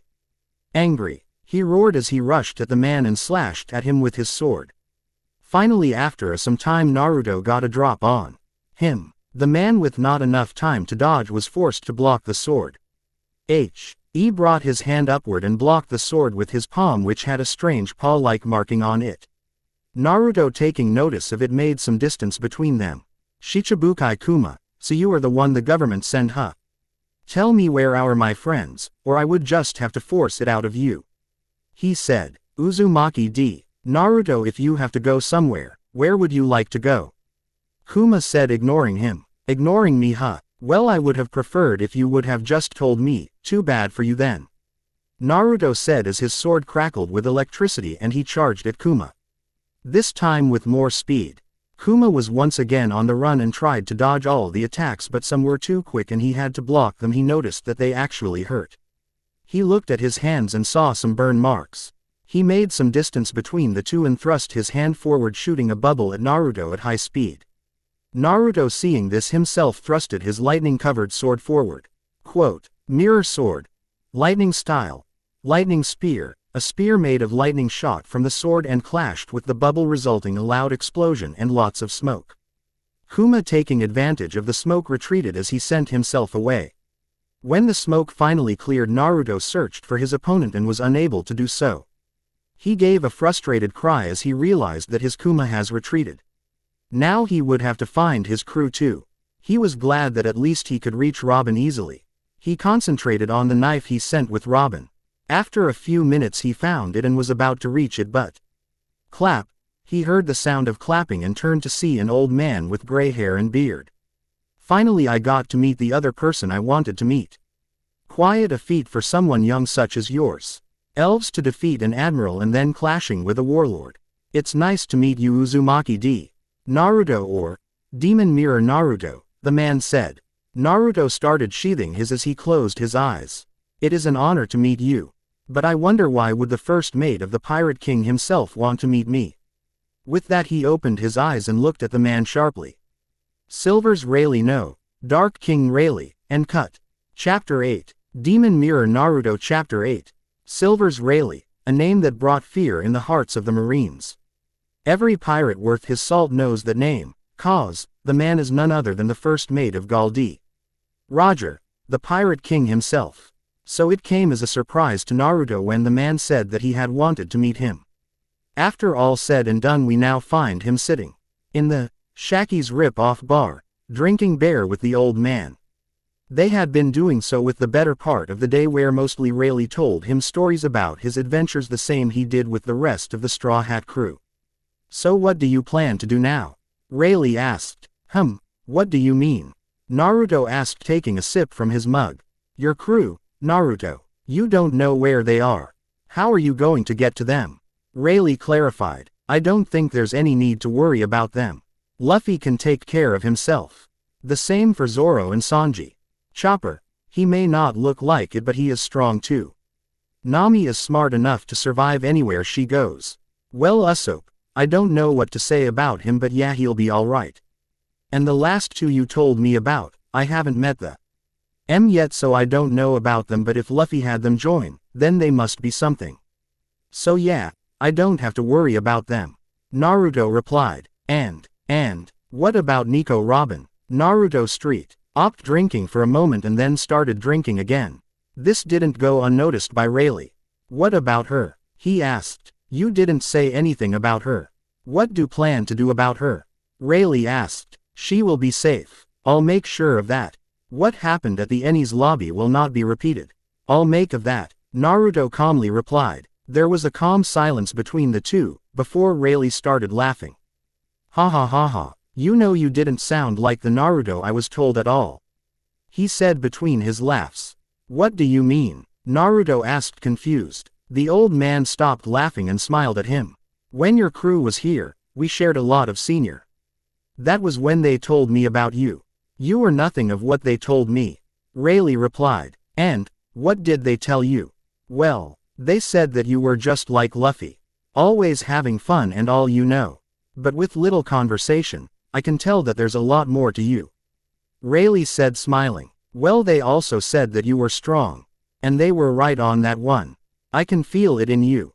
You know what they say about being where you are. You should know what I mean. Naruto replied. Yes, you are right. I understand. They sat there enjoying the silence and drinking. The bar was empty due to the attacks that happened before. Getting his answers, Rayleigh was content with his newspaper. Naruto meanwhile looked like he was thinking something. Shaki filled their drinks every now and then. That was when Naruto spoke. Say, Rayleigh, can you tell me something? He asked. This was the only indication that he got that Rayleigh had heard him. These Logia devil fruit users, how do you fight them? I can fight them because of how I use my powers. But what about someone who hasn't eaten any devil fruit? How do they fight them? I know that you haven't eaten any, but you could have easily beaten that admiral. There must be some kind of universal power for that. He asked. Ah yes, there is something that you could use to fight them. It's called hockey. Rayleigh said. Hockey. Yes, hockey. Like this. He said as he covered his arm in hockey, making it black, and showed it to Naruto. And after that began a session where Rayleigh explained Naruto the different types of hockey and basic ideas about how to use them. Naruto was very fascinated about this. He thought that if given time he could learn them. He was disappointed that the Conqueror's hockey couldn't be learnt and you have to be born with it. It more depressing was the thought of how only 1 in a million were born with it. After he learnt everything he needed to know, he stood up and started to walk towards the door. Rayleigh raised an eyebrow at this. Where are you going now? Rayleigh asked. Naruto just looked behind. I told you, didn't I, that I would make sure that nothing happens to Robin. I think I shouldn't delay anymore. I am going to get her. He said and once again started moving. And how are you going to do that? Rayleigh asked. You will see. Naruto replied without turning back and got outside the bar. Once outside, he started looking all around as if looking for something and suddenly turned in a random direction before he closed his eyes and started concentrating. Finding what he needed, he used his powers and slowly vanished into thin air. Break. Robin didn't know how much time has passed since she was knocked out. The last she remembered was being attacked by an admiral, where Naruto had finally came and once again saved them. After them they once again ran into danger in the form of a Shichibukai. Bartholomew Kuma. By then she was already tired from the events that happened that day and was on the verge of losing consciousness. The last thing that she saw was the face of Naruto and him throwing something at her. As soon as she woke up she tried to find whatever it was. To her surprise, it was a throwing knife made of mirror. She quickly kept it to herself and gathering as much power as she could to search herself a place to hide. Now, here she was sitting in a cave staring at the mirror quietly. She knew that whatever it was would help her Naruto to get to her. She paused her thoughts at that. Her Naruto. She thought upon that for a while. She didn't know what this feeling was. She didn't even know him all that well. After all, he was only on the crew for almost a month and then he had to leave them for almost over a month.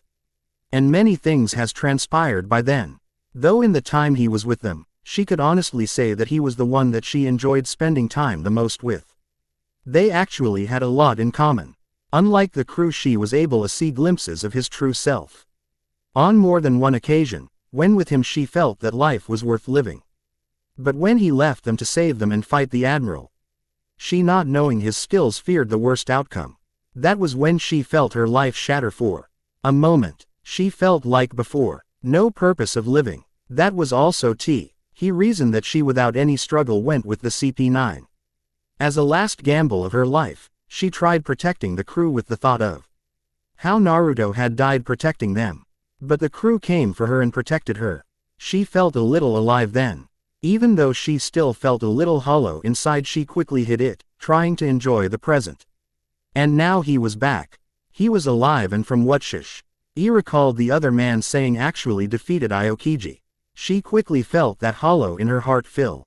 Now she just had to wait for him to come for her, and then she wished that she could finally be with him. Now she knew what that feeling was. She loved Naruto. She liked the thought of that. Now it was almost a day since she had been sitting here waiting for him and staring at the mirror. Due to not eating anything, she was feeling very weak. It didn't help that the only thing she could see around her was snow. She slowly drifted to land of unconsciousness. Break. Two dark brown eyes opened and looked at their surroundings. They showed surprise at the unfamiliar scenery. Robin sat on the bed and observed the room she was in. It was dimly lit by a lantern, and there was nothing else of importance in the room. She didn't know how she came here. She remembered being in that cave surrounded by ice and falling unconscious due to hunger. Suddenly she tried looking for something in a panic. She was relieved when she spotted the all too familiar knife and quickly clutched it to her chest. That was when the door opened and she was surprised to see an all too familiar face. Shaki. Ah, you are awake. It's good you know. You have been sleeping for more than 2 days. Shaki said. Shaki. How am I here? I know I was in that cave in snow and... Robin tried to say more but was interrupted. Get slow, will you? You will get the answers, but first, here, eat something. Shaki said, giving her some fruits and water that were kept on the desk in the room. You must be hungry. Robin, thanking her, took the fruits and started eating. She was so consumed in it that she didn't even notice when the older woman got out of the room. It was a few minutes later that the door once opened and she was brought out of her musing that she noticed someone had entered the room. Her breath hitched when she saw who it was. It was Naruto. He just stood and leaned against the gate just looking at her. They both just stared each other in the eye, without saying anything. It was her that broke the contact and looked at him as a whole now. She saw that he now sported different clothing from usual. Right now he just wore black pants, sandals and a loose sleeveless t-shirt.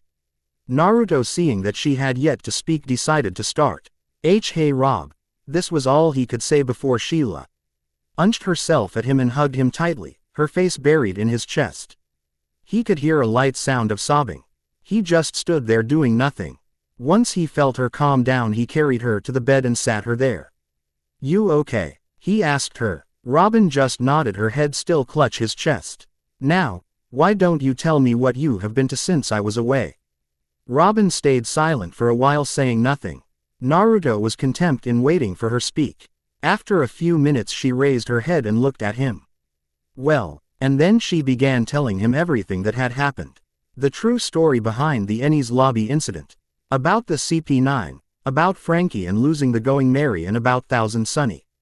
She told him about how they met Brook and then fighting another of the warlord Mariah.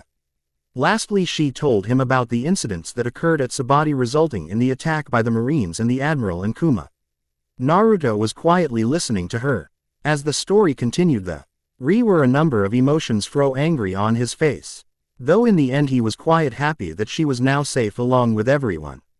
Robin, as she told him everything, noticed the scar on his neck but decided to ask him about it later. As soon as the story ended, there was a calm silence between the two and Robin noticed that his eyes were shadowed by his hairs. That was when Naruto raised his hand at her and lightly slapped her across her cheek. Robin was too stunned by this to say anything. Suddenly she was engulfed in a hug by him and his head rested on her shoulder. Never do that again. I don't know what I would do if this happened again. Robin blushed when she heard this. By now she too had hugged him back, both enjoying each other's presence in silence. That was when she remembered the scar. Naruto-kun, how did you get that scar? She asked him. Oh this, he said as he traced his hands over the scar. You don't think that I could come unscathed after a fight with an admiral, do you? That was all the answer she needed to know to understand. And how did you find me? She once again spoke. Well, normally I wouldn't be able to go where I haven't been through mirrors. It would take too much time actually, to find a mirror in that place. But this, he said as he took the knife from her, is special. I have locked onto this mirror and am able to go to it instantly. It LSO helps that this is also sturdier than the rest, just like my sword, so I can also use to fight. It actually took a lot of time to make it, but it was worth it. He told her. That was when Shaki entered the room along with some clothes for Robin, seeing as hers were ruined beyond anything. Along came Rayleigh, who had a bear bottle and a newspaper in his hands. Looks like you could meet another of your crew member, Naruto. He said. What do you mean? Naruto asked, confused as he finally let go of Robin. Look at this, Rayleigh said as he tossed him the newspaper. Naruto caught the paper and read the headlines. Execution of 2nd Division Commander of Whitebeard Pirates, Portage D. Ace. Today at Marineford. Naruto's eyes widened as the name, but he calmed himself down, before looking at Rayleigh. I know this news is pretty big and all, considering the Marines are going to execute a commander of Whitebeard and in turn messing with him, but still I didn't understand how I see old finding anyone from the crew and this is related. He asked Rayleigh, but it was Robin who answered. Oh, you didn't know? Fire Fist Ace's captain's brother. Robin told him calmly, but you could see from her face that she too was very shocked to hear the news. What? Naruto shouted. Yes, she is right. Ace and Luffy are brothers, and knowing Luffy wherever he might be right now would try to rescue Ace as soon as he hears the news. Rayleigh said. Yes, and even if for some reason Luffy doesn't come, I need to help his brother.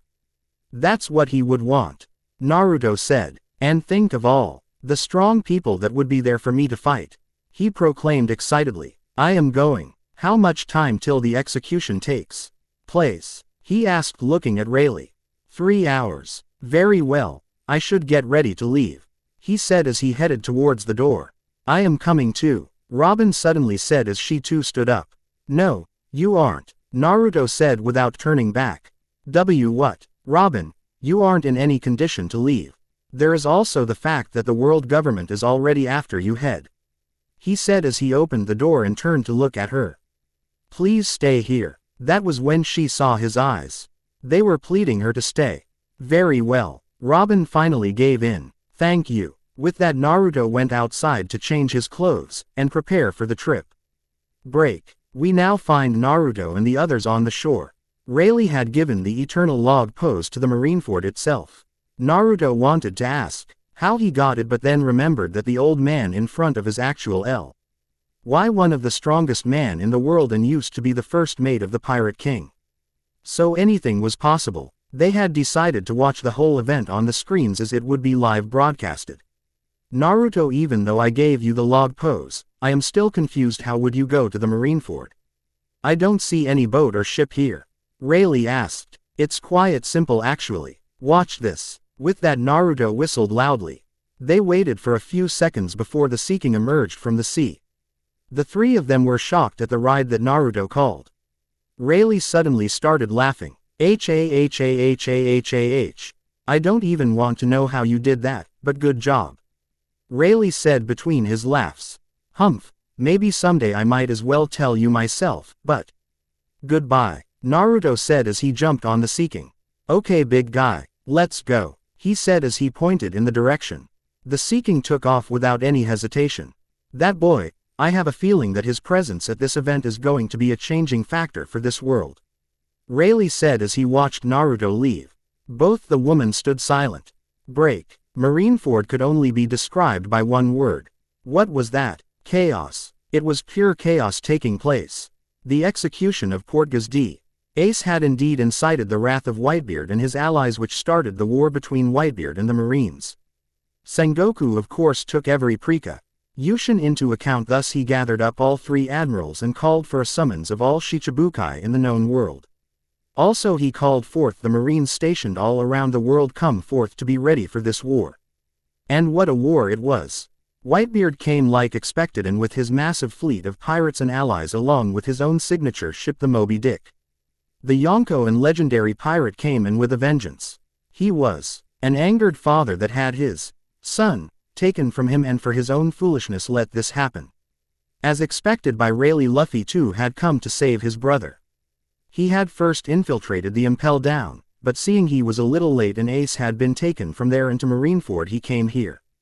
Though he was not alone and had some interesting people with him that had escaped alongside him. One of them being a revolutionary called Emporio Ivankov, another two being the former Shichibukai, Jinbei and Crocodile. The rest were worldwide criminals that they had helped escaped. Plus with the gathered Shichibukai consisting of Dracula, Hawkeye's Mahawk, Don Quixote Doflamingo, Bartholomew Kuma, Gecko Mariah, and the last of which was the reluctant Boa Hancock, who was instead of fighting against the pirates was just protecting Luffy when he was nearly killed. She didn't want someone that acted like that man killed. Though that wasn't the only HTING force, for when the war was stretching further on did a man called Sentimaru appear with an army of 20 pacifistas. These man-made cyborgs were already doing quick work of the pirates, though some were destroyed by Hancock herself for targeting Luffy. The war continued on, and during one of the instances Luffy punched Garp off the man-made bridge before getting to Ace, while Whitebeard and his crew fought off the Marines that were trying to stop Luffy. The pacifistas were almost destroyed, with 5 of them attacking the pirates, with each Shichibukai attacking the commanders of each division of Whitebeard's crew. Also while this happened, Luffy was able to rescue Ace, and leftover Marines were attacking the fleeing duo. Running and fighting their way through countless Marines was both Luffy and Ace, pummeling their way through, desperately trying to get out of the way. Both exhausted yet kept fighting, know if they stopped there would be trouble. As they raced from the execution platform D. Ace glanced at his younger adopted brother before smiling. "You've grown stronger, Luffy," to which the younger pirate just looked his way before grinning.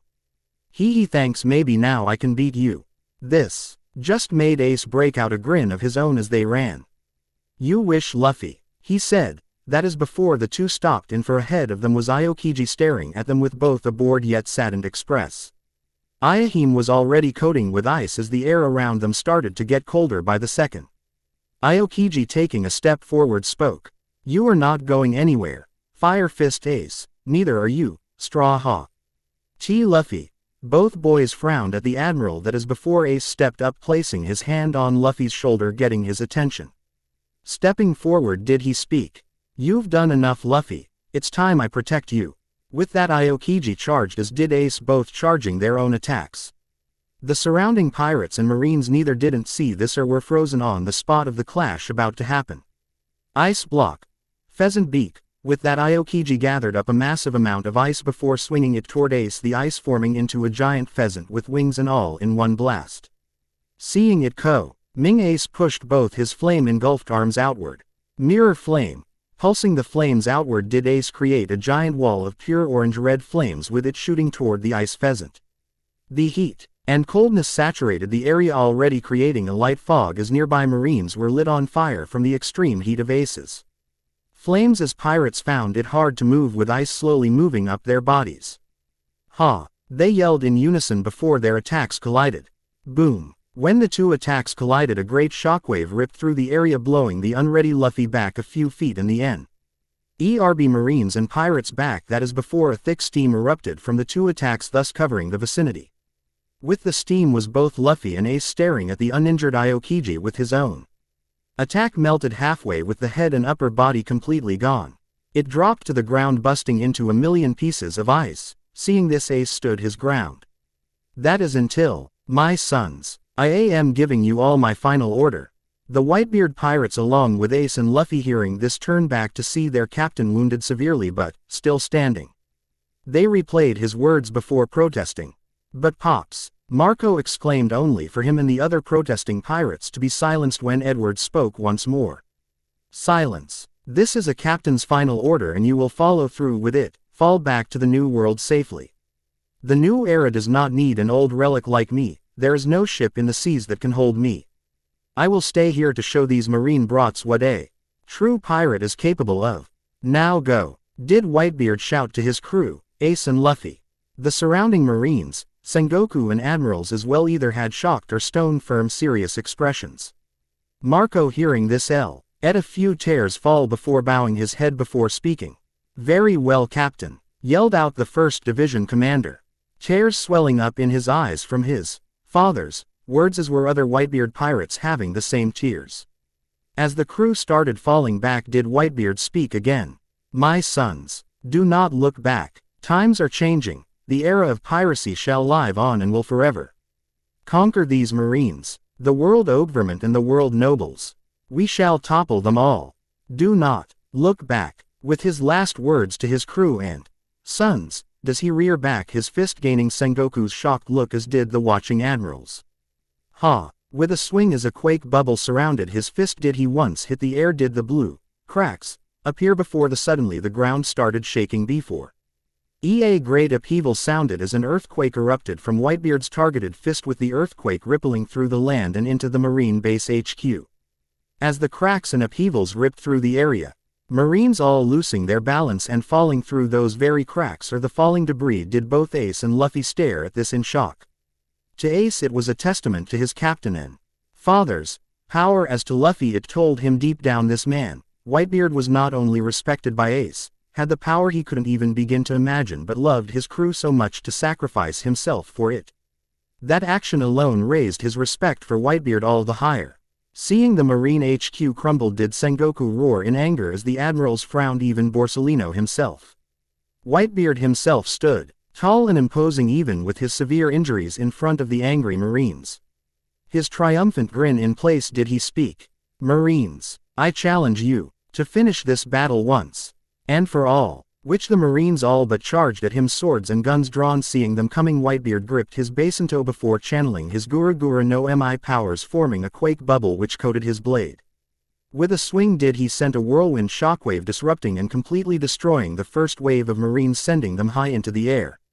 After which did he swing his quake-bubbled fist into another wave of Marines producing a shockwave blowing them away along with destroying countless buildings of Marineford. Looking at a couple of Marines trying to disrupt the fleeing pirates did form at another quake bubble before punching the very ground itself creating yet another earthquake only this time a giant upheaval shot out of the ground and right through the Marines chasing his sons. Pops. Hearing this did Whitebeard turn around forgetting the regrouping Marines and stare at Ace, who at the moment was now kneeling down on both hands and knees with his head down low. Tears freely falling from his eyes did Ace speak. Pops. He was stopped when Whitebeard just raised his hand. There is no need for words. I only ask you this question Ace, was I a good father? Said the cheery-eyed Whitebeard to which the question only made Ace cry even harder before uttering his words. Of course. Hearing this did Whitebeard only laughed heartily before turning back to the Marines. Seeing this Ace stood back up and turned around before speeding away never looking back like his father ordered. Come on Luffy time to go. Which the straw hat wearing teen nodded in agreement with that the two sped forward with the Whitebeard pirates. As they left though running with the remaining pirates did Ace hear someone speak. Marines seeing them go to the docked boats turned to Admiral Akainu. Admiral. They're trying to board the ships. The man just scowled before rearing back his right fist it dripping with his magma powers. Great eruption, throwing his fist outward did an over-sized rocket into the fleeing pirates burning, and melting them in the scorching magma's heat. Looking at the fleeing sons of both Roger and Dragon did the Akainu speak. Fleeing right after you have grabbed Fire Fist Ace. What a bunch of cowards you Whitebeard pirate scum are. Then again Whitebeard is no different seeing as his nothing more than a failure of the previous era. Hearing this Ace stop in a slide with Luffy stopping a few feet from him. Ace. The teen only glanced back at Akainu with a rageful gaze. What did you just say? His tone frighteningly cold yet a deep lingering tint of killing intent showed. Akainu though wasn't deterred and spoke once more. Whitebeard is nothing more than a fool that lost to your father, Roger. He couldn't even become a king even after his own death. Whitebeard is a failure forever and shall be in the next life. Aces practically lit a blaze at the Admiral's words as he took a step forward ignoring those trying to pull him back. I'll kill you Sakazuki. His arms erupted into flames as he gathered flames into his right arm. He ignored the cries and shouts of him to get back or his brother's attempts to turn around. All he wanted to do was kill this man that had insulted his father and savior. Rearing back his fist did Ace speak. You know nothing of Pops. So shove your words down your preaching justice mouth. This era is called Whitebeard. Hearing this Akainu frowned at Ace's words before rearing back his own fist. Yelling out they both pushed their fist outward, great eruption. Fire Fist. The two attacks exploded from both users' arms in forms of fists when they both collided though. Boom. A small explosion of both magma, fire and smoke as the two challenging dominants but, quickly aka. Inu's attack won over thus causing yet another explosion only this time some of the magma's heat burning Ace's left arm. Gah! Screamed Ace as he fell to the ground clutching his heavily injured arm. Ace! Luffy started only to fall to his knees coughing up blood and panting from extreme exhaustion. Jinbei kneeled before him with a worried expression. Luffy, you've hit your limit. But the teen didn't care, he had to get Ace, his brother, out of here and safe. Though when he looked down did he see his brother's Vivre card idly stretching out to get it, did he not see the gaze he got from Akainu? Pirate King Gold D. Roger and Revolutionary Dragons, their sons becoming brothers, is something truly to be feared, downright scary. I will not let you two go. And seeing what the man was out to do, Ace only had the strength to speak. Hey, no wait, but it was too late as Akainu jumped over Ace and prepared to strike down the teen. Jinbei, not able to react in time, could only watch in horror as Akainu prepared to strike down Luffy. A flash before Ace appeared in front of Luffy, his front facing him, prepared to take the hit. Luffy looked up only to see this. Cursed reflect. Cheon Ice Block. Pheasant Beak, yelled a voice suddenly, and Akainu as he looked up was forced to jump away so as to dodge an ice pheasant, missing his chance to kill the pirates. What is the meaning of this, Aokiji? He yelled at his fellow admiral, but all he saw was his shocked and troubled face looking behind him. I didn't do that, Aokiji told him, as he pointed behind him. Why is it that every time I come across you, you are in such a condition, Luffy? Said the man standing in front of the brothers. Luffy, finally coming to his senses and seeing the condition they were in, only smiled at him for saving his brother. Ah, thank you, Naruto. Cut. Chapter 9. Demon Mirror. Naruto Chapter 9. Anger, relief, joy, hate. These were some of the emotions that were taking place in people's heart all over the world. The Marines that were present at the war and the people supporting them were very angry that someone had once again taken away their chance to kill a notorious pirate, if not two. Relief was what all of the Whitebeard pirates were feeling, that one of their own was saved from death. People who were watching the war but were friends with the Straw Hat Captain also had the same feeling, that their friend and savior was okay. Confusion. This is what was shared by everyone. Confusion at who this new individual was. The little people who had seen his wanted poster knew that this man was Angerous and were thinking for a plausible reason for his presence here. Many were shocked that this unknown man actually stopped an attack from an admiral. Shows how dangerous this man was. Who the hell are you? Akainu growled. Captain, I think that enough excitement for the day for you. How about I take it over from here, what do you think? Naruto said, ignoring the admiral. Ah, Naruto, what are you doing here? Luffy asked jokingly. That old man at Sabati said you would come, so I just came to too, besides. Naruto said turning to the battlefield. This place at the moment is like a dream come true. Don't you agree? He said smirking as he pointed at all the people. Oh yeah, you are right. Luffy replied laughing. All the while the others were just looking the two from the side. Akainu, having enough of being ignored, rushed forward with the intention of killing them. Magma seeping out of his arm. So, what are the orders, Captain? Naruto asked. Well, Luffy was about to answer but was interrupted. Enough of this, now die. Akainu yelled as he jumped as punched and threw a punch at them. Naruto, thinking quickly, pulled out his sword and blocked the punch with it. Due to the force of the punch there was a loud explosion and the heat caused a lot of smoke to cover the area. Ace, Luffy, the Whitebeard pirates and Hancock shouted, thinking the worst. As the smoke cleared, everyone was shocked except the remaining two admirals and Kuma. They had already seen the power of this man and knew that something like this was not enough to kill him. Though, none was more shocked the Akainu himself. When the smoke cleared, everyone saw that Naruto had blocked Akainu with just his sword. The only difference was that he had skidded behind a few meters due to the power behind the punch and that his sword was covered in lightning. Akainu, not giving up, put more power. Naruto in response increased the lightning, causing everyone to see large flashes as opposed to the rising smoke from Akainu.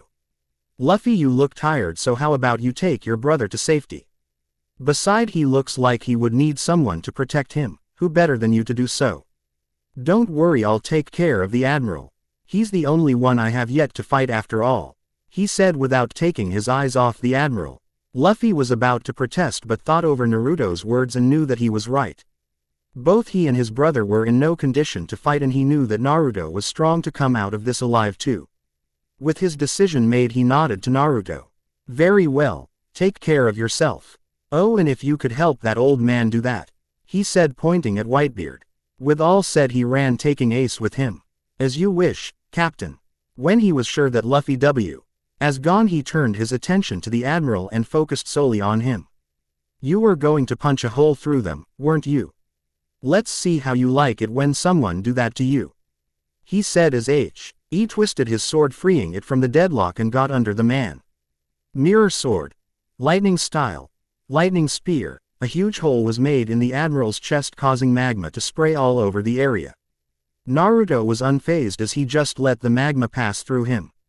Not only that, due to the attack, the area behind the admiral was destroyed too, and anyone present there, which coincidentally happened to be a lot of marines, was injured too. Everyone could also see lightning sparks in the hole.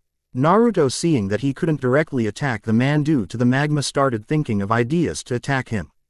Great eruption. His thoughts were interrupted by Akainu's voice and he looked above him. He saw a huge magma fist heading for him.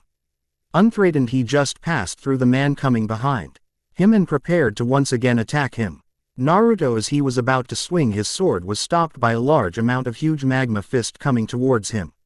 He was impressed by the speed shown by the man. He had thought that the man would be more of a power type.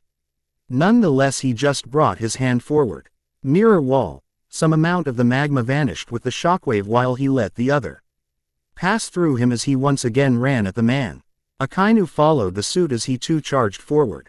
Fist met sword. There were arcs of lightning every now and then. This happened for some time. Meanwhile, all the battlefield, the fighting had once again started. Some of the marines thought that they could take advantage of the situation and started chasing Luffy and Ace once again. This caused the Whitebeard pirates to once again pay attention and help the brothers. Whitebeard, seeing the new brat taking the admiral hat on, and got curious and stopped his assault to watch the battle, all the while taking a breather too. He had noticed that both the fighters were at stalemate. While many would say that this was because the admiral was tired, he knew that the boy too had yet to show his true power. The same with Akainu. This same thought was shared by both Garp and Sengoku, who too were solely focusing on the battle. They had heard that this was Naruto, and if Aokiji was to believe, then this man was dangerous. They wanted to see if it was really true. Akainu, getting frustrated at the boy, leapt back to make some distance and punched his lava-covered fist forward.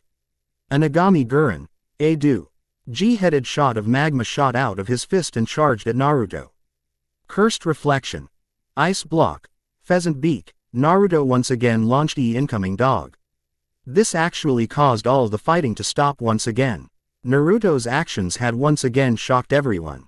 They had just seen the man use lightning. Furthermore, they couldn't understand how could he use Aokiji's attack. The clash between the two attacks had caused many people to lose their footing. They could see both men trying their best to overpower each other. Slowly but surely Akainu managed to overpower the ice as his magma headed toward the redhead. Naruto was gritting his teeth at the incoming admiral when he suddenly started grinning. Magnify. What happened next baffled everyone. The once melting ice bird in an instant grew thrice in size and charged forward at the admiral, destroying the magma dog effortlessly. Akainu, not expecting this, took the attack head-on, causing him to scream in pain. The resounding explosion due to the huge bird crashing blocked everyone's view of the man. Only Naruto saw that the man had fell in the trench mad by Whitebeard during his rampage.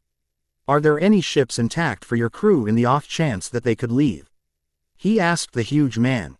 Whitebeard just nodded his head. "Good. Do you think that you people could start leaving now?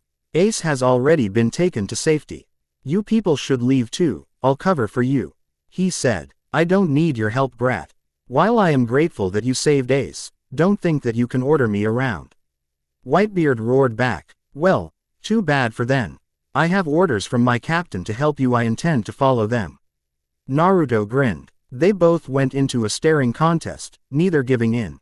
They were interrupted from their conversation. A.S. cannons once again started firing at them. They both turned towards the Marine headquarters where the cannon was, both unfazed by the incoming cannonballs and the explosion happening around them. "As long as that building is standing, I don't think that they would consider stopping this war," Naruto said, and he was right. Even though Ace was already taken to safety with almost all his crew supporting him, the Marines didn't seem to give up. The remaining two admirals were trying their best to kill if not capture him, but were constantly fended off by the commanders of the Whitebeard pirates. He would have thought that they give up by now, already failing their mission, but that wasn't the case from the looks of it.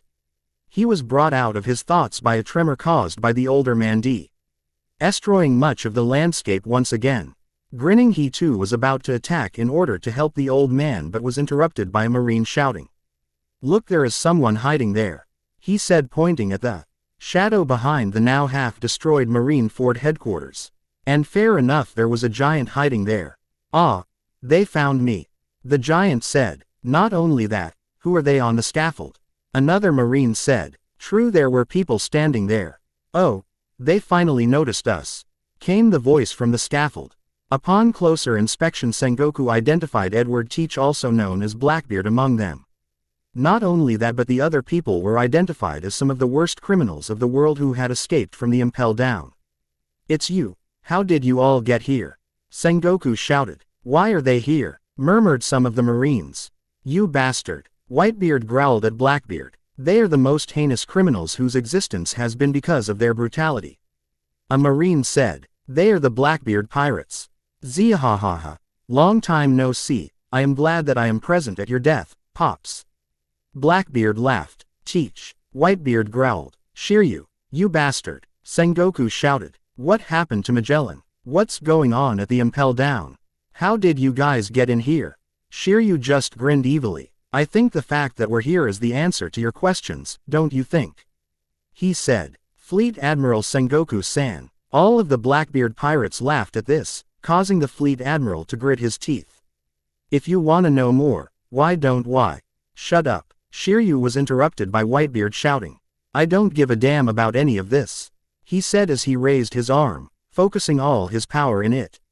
"Teach." He brought his arm down and CRACKED the air, causing an earthquake that swept everything in its path and headed towards Blackbeard, destroying the remaining of the scaffold to be destroyed. Though the pirates standing there got out of the attack safely, the intended target was not so lucky as he buried under the rubble, but still got out easy and safe. "You have no mercy, huh? Of course you don't," Teach said, getting up. "You were the only one I refused to call son." "Teach," Whitebeard said, "you broke the one and only iron rule on my ship and you killed your mate," he said as he pointed his basinto at the man. "I will avenge the 4th Division commander Thatch by taking this fool's life, thereby ending the matter." His crew members were about to come and help him, led by Marco, but were stopped. "Marco," he shouted, thus stopping the man. He was now huffing furiously, the battle and age now taking a toll on him. Pops, Marco shouted. Keep yourself out of this. Pops, do you hear me? Whitebeard said as he now turned his attention to the man in front of him. Let's get this over with, Teach. Ziahaha, I am looking forward to it. Teach laughed, as black smoke raised from his body. He raised his hand and smashed it in the ground. Black hole. The whole area was covered in the black smoke. This is the power of the devil fruit that I stole from Thatch by killing him. He said, the most dominant dark fruit. Enjoy it to your full extent. Whitebeard suddenly found himself sinking in the ground, or most specifically the black smoke. It was not only him but whoever that was standing on the smoke found him in the same situation. Undeterred, the old man raised his hand and gathered his powers to attack. Blackbeard, seeing this, covered his hand in the darkness and ran forward.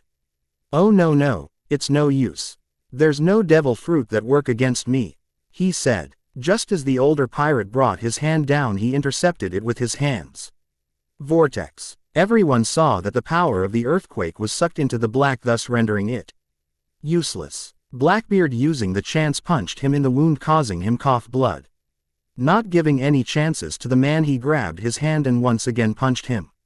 Whitebeard once again tried using his powers but got the same result. This happened once more. Finally, the man, seeing the chance, freed himself, swung his weapon and slashed at his opponent in the show. Ulder, causing him fall down and wither in pain. Giving no chance, he trapped the man using his leg and weapon and grabbed his throat, charging his power, causing Teach to become terrified. Hey, don't, Pops. I am your son, right? Don't, Teach begged, but Whitebeard would have none of that and released his power. This caused a huge tremor with Teach at the center. Everyone of the Whitebeard pirate Ho was watching was overjoyed, thinking that it was finished. Hey, look at that. Suddenly one of them pointed at the now settling dust. They could see Blackbeard still moving. They all started yelling and started encouraging their captain to finish this. Whitebeard too, wanting to finish this, quickly moved forward. Just as he was upon the man, he stopped and started coughing blood. Only those who knew him knew that this was his old age acting. Teach, taking advantage of the chance, quickly pulled out his pistols and started shooting him. Kill him, guys, he shouted. Hearing the command, all of his CREU charged forward and started attacking the now open Whitebeard. Some with guns and others with swords. People from Whitebeard's crew could only watch in horror as their captain was brutally attacked. After minutes of constant firing, they finally stopped and looked at their target. Even after all the attacks, the man was still standing proudly on his feet. Whoa, I am out of bullets. Hey, give me another pistol. Blackbeard said. You don't need it, Shiryu interrupted, causing others to look at him. He's gonna collapse if you push him with your finger, he said. I wouldn't be so sure, if I were you. The all but forgotten Naruto suddenly said. Everyone looked at him and saw him sitting on the rubble. I have a bad feeling about this, Aokiji thought from his place. Boy, who are you? Shiryu asked. How come no one knows me? I heard that they released the bounty posters already, he asked. Cough. A sudden cough caused him turn towards Sengoku. We have yet to announce your bounty to the public. We were going to do that after the war. Right now only the high-ranking officials know about you, he said. Whhhaatt. Naruto shouted. But he started sulking on the ground. Before he suddenly jumped and pointed at Sengoku. Oi! I came here to increase my bounty, and I will bloody hell do it, he said. So you better get ready to increase my bounty. I will just give you a reason to do so. He once again turned towards Blackbeard and his crew. As for who I am, my name is Uzumaki D. Naruto. And this, gentleman, he said as he waved his hand beside him, causing a very shocked Whitebeard to appear, is known as Whitebeard. The pirates were all shocked at the sudden appearance of the dead presumed old man. While many were happy, most of the people present were very angry at this. Though out of all the people only Aokiji understood what had happened. Troublesome, he muttered. When everyone turned back, they saw that the supposed Whitebeard that was shot slowly disappear into air. Boy, I told you, I don't need your help, didn't I? Whitebeard said silently. And I told you that I have my orders, didn't I? Naruto just replied back. And besides, look down. When the man looked, he found there was still a bullet hole in his chest, where Teach had shot him. You have your grudge against that man. He's yours to kill, but his crew on the other hand are another story.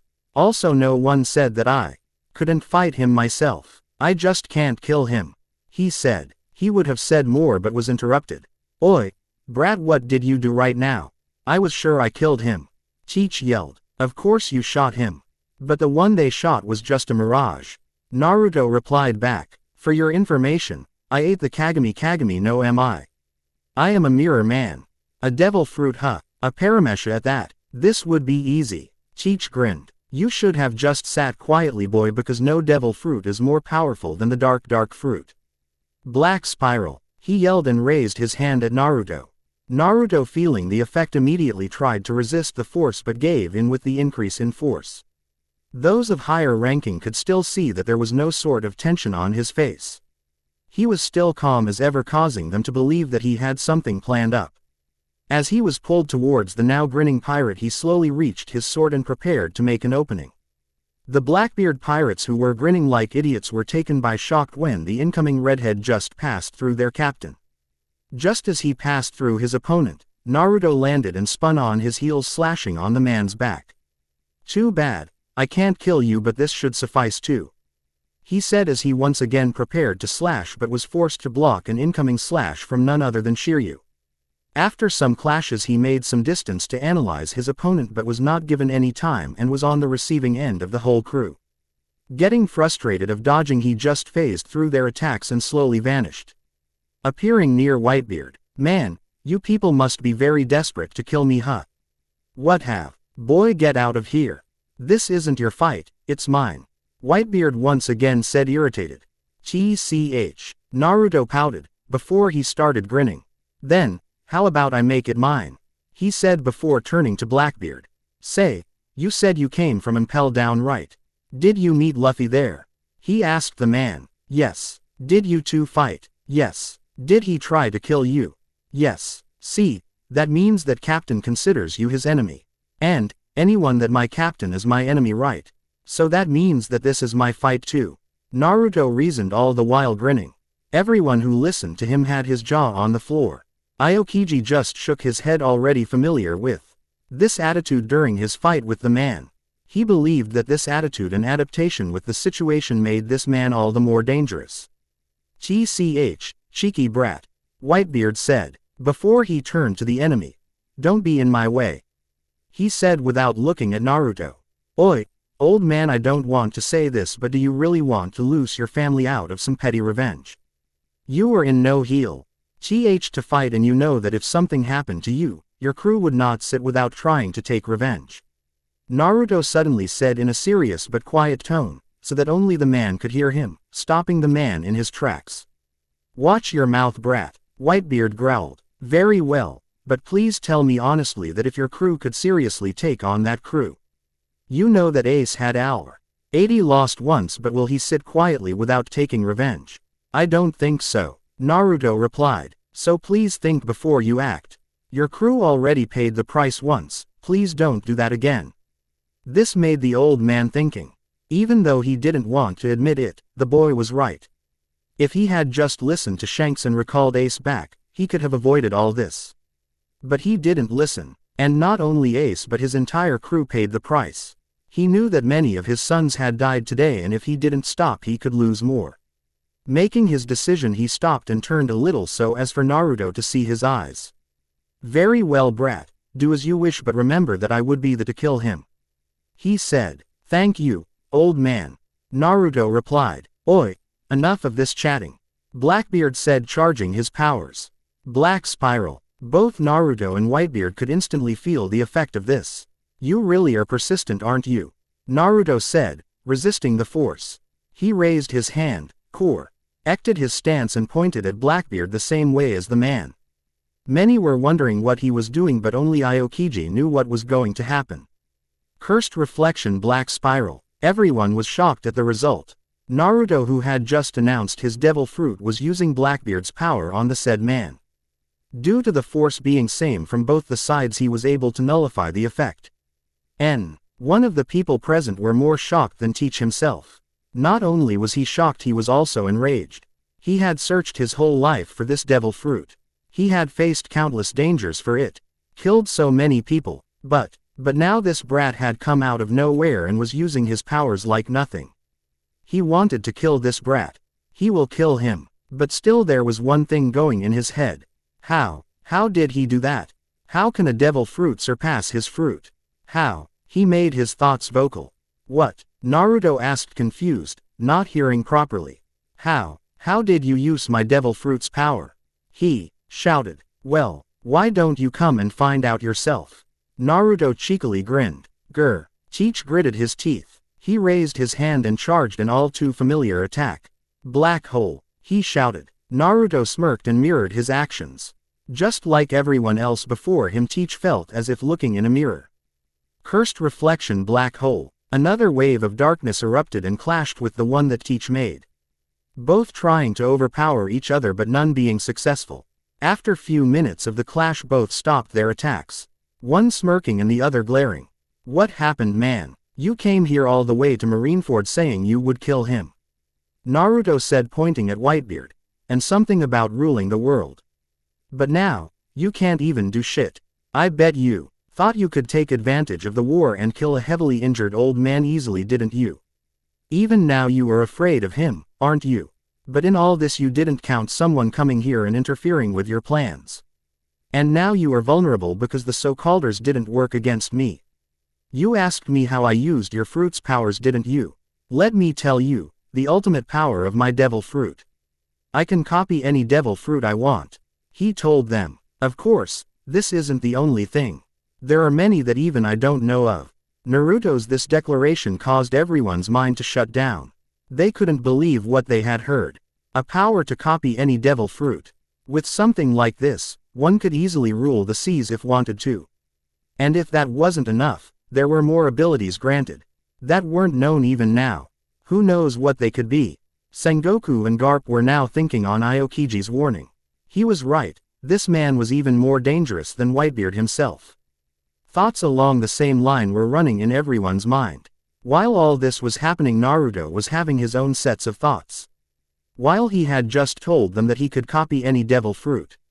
That wasn't the case. He too had some limitation. The fact was that he couldn't copy devil fruits at all. He had just stored some devil fruit attacks in his mirror world, and was using them as a constant source of his reflection attacks. That was just a backup though, in case he couldn't access them through his infinite reflection. They didn't need to know that though. Cough. Whitebeard suddenly coughed blood. This brought everyone out of their thoughts. Blackbeard and this crew too. This chance is to attack the man. Naruto was once again going to hold them off, but suddenly the ground under him cracked and magma erupted. He was forced to dodge in the opposite direction.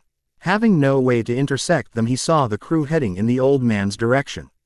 Suddenly his gaze fell at Sengoku and an idea came to his mind. He raised both his hands, one facing Sengoku and the other at Whitebeard. Holy reflection, he shouted, all the while missing the magma heading towards him. He saw that, too late, and only had so much time to cover himself in thin ice sheet to try and reduce the damage. He could have used the Kamui if not for his ability still in effect, he thought. He took the full force of the attack and was launched into the HQ's rubble, and the magma that erupted started converging into a human-like shape and slowly a Kainu emerged from it. He was heavily bleeding all over, showing the damage he had taken from Naruto's last attack.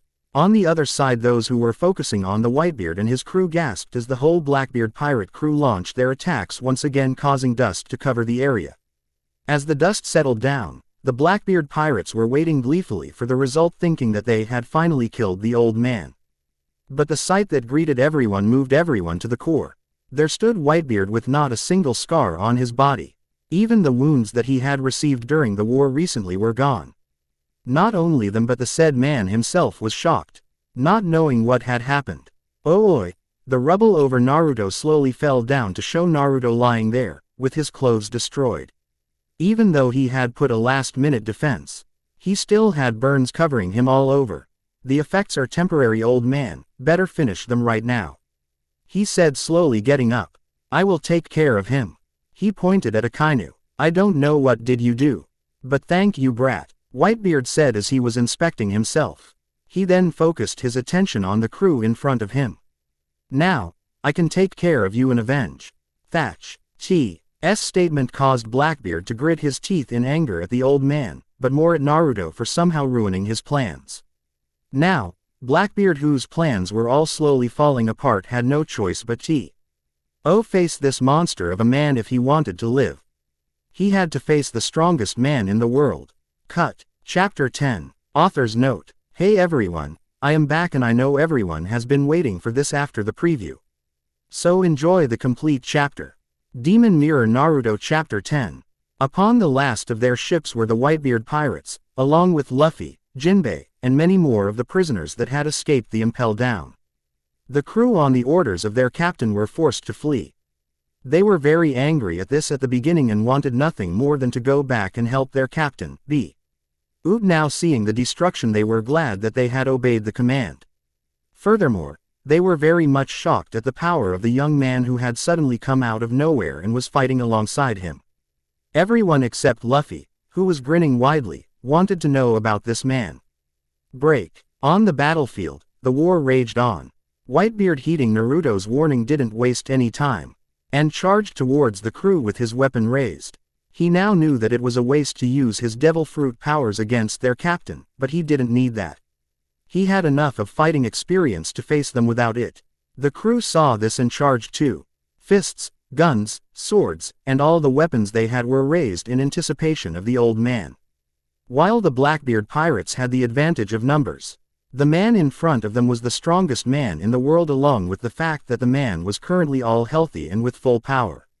It didn't help that only their captain could nullify the power of his devil fruit.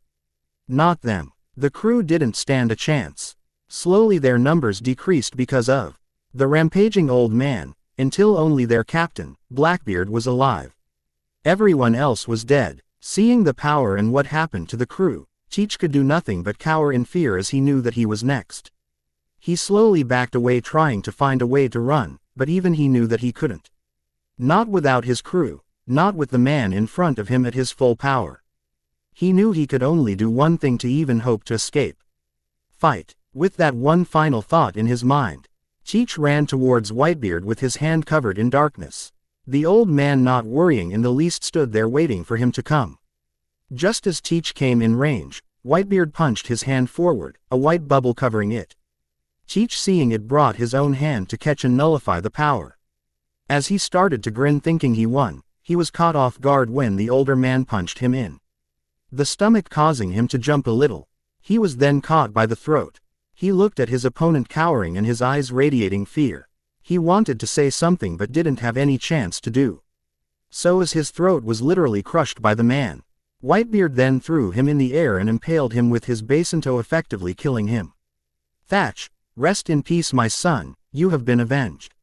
Whitebeard gruffly said as he looked at the sky, a small smile forming on his lips. Everyone who was watching the fight was shocked at the brutal display, but were not shocked that the winner was the strongest man in the world. The old man, now calm, looked around to see that everyone was busy watching the fight between the Akainu and Naruto, and he too sat down wanting to watch the fight and possibly know more about the man. He could already feel his body returning to normal, fatigue finally coming to him. He assumed that whatever Naruto did was wearing off and concentrated on the fight. While the body of Blackbeard was hanging on his weapon. Break. On the other side of the battlefield, it was absolute chaos. Everyone has given the two space and fled the area. Only the high-ranking officers could be seen nearby. It didn't help that the area was surrounded by magma and fire. Occasionally there were also some lightning sparks that could be seen. Both Naruto and the Admiral were there standing and staring at each other. Well, the Admiral was glaring actually. He absolutely hated the man in front of him. Because of this man he couldn't kill the sons of two of the most dangerous people in the world. Another fact that was baffling him was that how someone so strong could be off the Marines' radar for so long. They didn't even know of this man until his fight with Aokiji. Even though he wouldn't admit it, but he knew maybe just as much as him. And to defeat him would mean that the person would have both skills and power. He knew that neither he nor Naruto had been fighting with their full strength till now. He had to step up his game, he decided. Enough of this farce. It is time to show you your place, pirate scum. He shouted as he once again covered his hands in magma. Volcano eruption, he said, throwing his hands on the ground. At first nothing seemed to happen, but then everyone noticed that the ground was quickly heating up. More so than below Naruto. Naruto, understanding what was going to happen, jumped away. Just in time too, as a magma erupted from under the ground. The resulting smoke obscured everyone's vision. Naruto, taking advantage of this charge, edged towards Akainu with his lightning-covered sword ready, but unfortunately for him the man had already anticipated the move and was already in front of him with his magma-covered hands ready to strike. Thinking quickly, he had no choice but to once again use his Kamui to phase through. That's when it happened. A severe pain erupted in his head, disrupting his concentration and forcing him to take full force of the attack, launching him back. The only save for him was that his sword was in between and had shocked Akainu during the contact. Unfortunately, the blow was powerful and so the sword shattered completely, its remains falling in the magma. All the while Naruto was there on the ground, clutching his head and screaming in pain. No, not right now of all times. Naruto kept murmuring to himself. Come on, I have to control this. I just need to finish this. He kept saying again and again to himself while clutching his head. After a few moments, when he finally calmed down, he looked up to see Akainu already in front of him and bringing his magma-covered fist down upon him. With little time react, he activated his Kamui once again to phase through, and while he succeeded in doing so, severe pain erupted from his body, causing him fall on his knees. Finally, when he once again calmed down and looked up, everybody saw some change. His left eye and slowly his right eye were becoming as if a mirror. When Naruto looked around the field, his gaze fell upon the hanging body of Teichin, knowing how powerful devil fruit that body contained, quickly unleashed a mirror wall at it. The old man sitting nearby, not expecting this, forced to jump away. This action of Naruto's surprised not only him but everybody there. Now I think it's time to finish this, Naruto said as he clutched his head. His voice was now cold. I couldn't agree more. It's time for you to die, pirate scum. Akainu growled as he charged at Naruto. Dark Hound. He attacked, causing Naruto to dodge, not giving his opponent any time. The admiral continued attacking one after another, his own body now taking the form of lava as he chased around Naruto across the battlefield. If one were to look at them all, they would be seeing as a yellow blur getting chased by a red blur.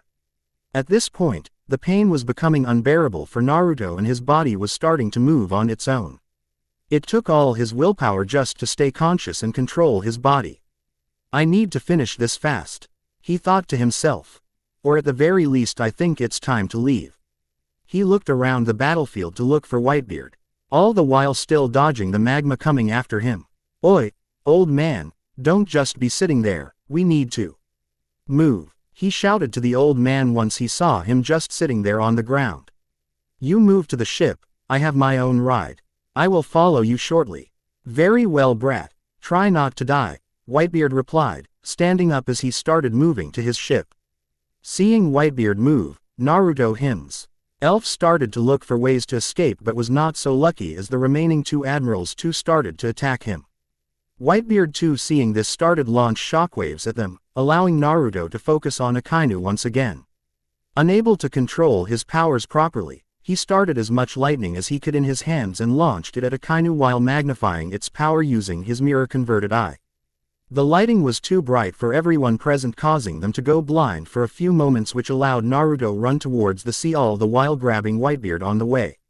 Oi, old man, don't wander too far and definitely do not touch anything. Before Whitebeard could understand anything, he was sucked up in a vortex originating from Naruto's eye. By now the Marines were gaining their bearings and Naruto had just enough time to whistle loudly once before Kizaru was already upon him with Aokiji just behind. Unable to phase through for now, Naruto reflected all the light attacks he way back to the plaza, causing an untold amount of destruction. Seeing what was happening, Kizaru was forced to stop his attack, frowning. He definitely didn't like what was happening. Everyone was again distracted by something emerging from the sea and were shocked to see a Seeking. This gave Naruto enough time to jump on the Seeking, ordering it to go underwater and follow the ship. The first ones among the Marines to gain their bearing were the admirals. Kizaru started shooting wide-range attacks in the water, and Aokiji was freezing it as fast as possible in hopes of catching Naruto. All the while Akainu was seething as he was unable to do anything, being in the plaza. His eyes were red, glaring in the direction where Naruto left. He hated the young man that foiled all their place. Ans by not only protecting Roger's son but also Dragon's son and that damn Whitebeard. He vowed that day to destroy him using any means necessary in the future. Break. Underwater, the Seeking was doing its best to outrun the ice, all the while dodging the light beams that were raining on it. Meanwhile, Naruto, who was already on the verge of losing consciousness, was doing his best to hold on to the Seeking due to the added effect of being in water. It took a while, but the attacks finally stopped, allowing the Seeking to surface. Looking around, it saw a group of ships and swam towards them, all the while making sure to keep Naruto above the water surface. By the time they reached the ships, Naruto was already regaining enough conscious to keep himself somewhat steady. Once near the ships, he jumped on the deck, causing everyone to look at him. "Naruto, ooh!" Luffy shouted as he ran towards his nakama and jumped at him. Unfortunately for him, Naruto didn't have much strength left in him, which caused him to dodge and not catch him, causing to go past him into the railing of the deck. "Not now, Luffy," Naruto said, turning towards him. Once again, he felt a splitting headache, causing him to clutch his head. The Whitebeard pirates, now out of their shock, started to panic as they didn't see their father with him and started to crowd him. He concentrated as everyone saw a ripple in the air, but once again he fell while clutching his head as the members of the Whitebeard pirates surrounded him. "Oi boy, where is the old man? Hey, where is Oyaji, you brat? Yeah, did you leave him there? Hey, answer us. Oi Uzuma, hey, leave him alone." Luffy tried to come to his friend's aid but was pushed back by the crowd. "Shut up," Naruto snapped while glaring at everyone, causing everyone to quiet down. "Give him some space, yoi." This time Marco came forward calmly, before turning to the redhead. "Where is he?" he asked quietly. "Let me focus," Naruto replied to the 1st Division commander, as he once again started concentrating. At first nothing happened, but after a few seconds everyone once again saw as a swirling ripple appeared from his eyes as Whitebeard came out of it. "Ouya, gee!" Everyone shouted, finally happy to see their captain and father, and surrounded him. Meanwhile, Naruto approached Luffy with a serious expression and all the while holding his head. "So Luffy, what's the plan now?" he asked Luffy. Luffy looked confused at first but after some time started giving it thought. Naruto stood silently, clutching his head as the pain surged through him. He could feel the Exhaustihe battle was starting to take a toll. But the moment Luffy spoke, he focused all his attention on him. Luffy stood there, his expression deep in thought, his eyes narrowing as he reflected on everything that had transpired. Luffy had faced so much since the beginning of their journey. The battle with Moria, the ice-cold confrontation with Aokiji, the horrifying Sabati archipelago, and Marineford. Each of those events had shaped him into the man he was now. But the realization hit him hard. If it weren't for Naruto, he might have lost not only his crew but also his brother, Ace. The weight of that thought hung heavily on his shoulders. "Naruto," Luffy said, his voice firm, "we're not strong enough. Not yet. If we want to keep moving forward, to keep fighting, we need to be stronger." He clenched his fists, his resolve solidifying. "I want to be stronger, to protect my nakama and everyone I care about." Naruto, still holding his head, smiled faintly as he heard Luffy's words. Understanding the weight of Luffy's words, "I was thinking the same thing," he said, his voice calm but steady. "So, what do you suggest?" Luffy hesitated for a moment before responding. "We need to train, get stronger, so we don't end up in a situation like this again, where we almost lose everything." Whitebeard, who had risen from his seated position and was now scanning the ship. His sons were by his side, but the giant pirate's eyes lingered on Naruto, his sharp gaze noting the young man's continued struggle. Whitebeard had been through countless battles, seen the rise and fall of many great men, and yet he sensed that something was off about Naruto.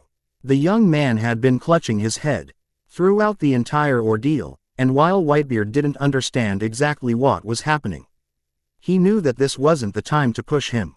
Something had changed in him, and it was clear that Naruto was struggling with whatever power he had unleashed. Whitebeard's voice boomed across the deck as he addressed the situation, breaking the silence. "Oi, boy," he said, his usual gruff tone softened slightly with concern. "You're still hurting, aren't you? You can barely keep yourself up." Naruto, though visibly tired, smiled reassuringly at Whitebeard. "I'm fine, old man. Just a bit of a headache." But the way his hand was still clutching his head betrayed him. He could feel the weight of the power surging through him, trying to force its way out, and it wasn't easy to keep control. Luffy, however, wasn't one to let things slide. He looked at Naruto with an intense stare, a clear resolve in his eyes. "Naruto, we can't do this alone. We need to get stronger, to be ready for what's coming." Naruto simply nodded, waiting for Luffy to continue, knowing exactly what his friend was about to say. Luffy's thoughts were racing, but he needed the right words to express what he was feeling. After a long silence, Luffy spoke up again. "We need to train harder. We need to grow stronger.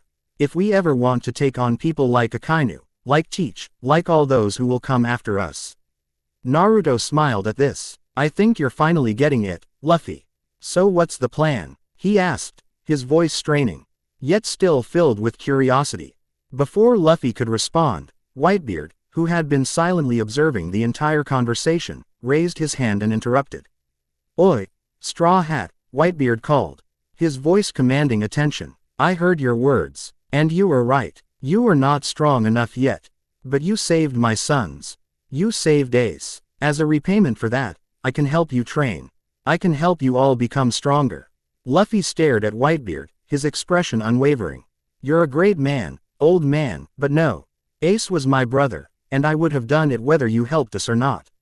Luffy's voice was firm, his belief in his words clear. "This is something I need to do. We need to grow stronger, for ourselves." Naruto, watching this exchange, couldn't help but feel a surge of respect for Luffy.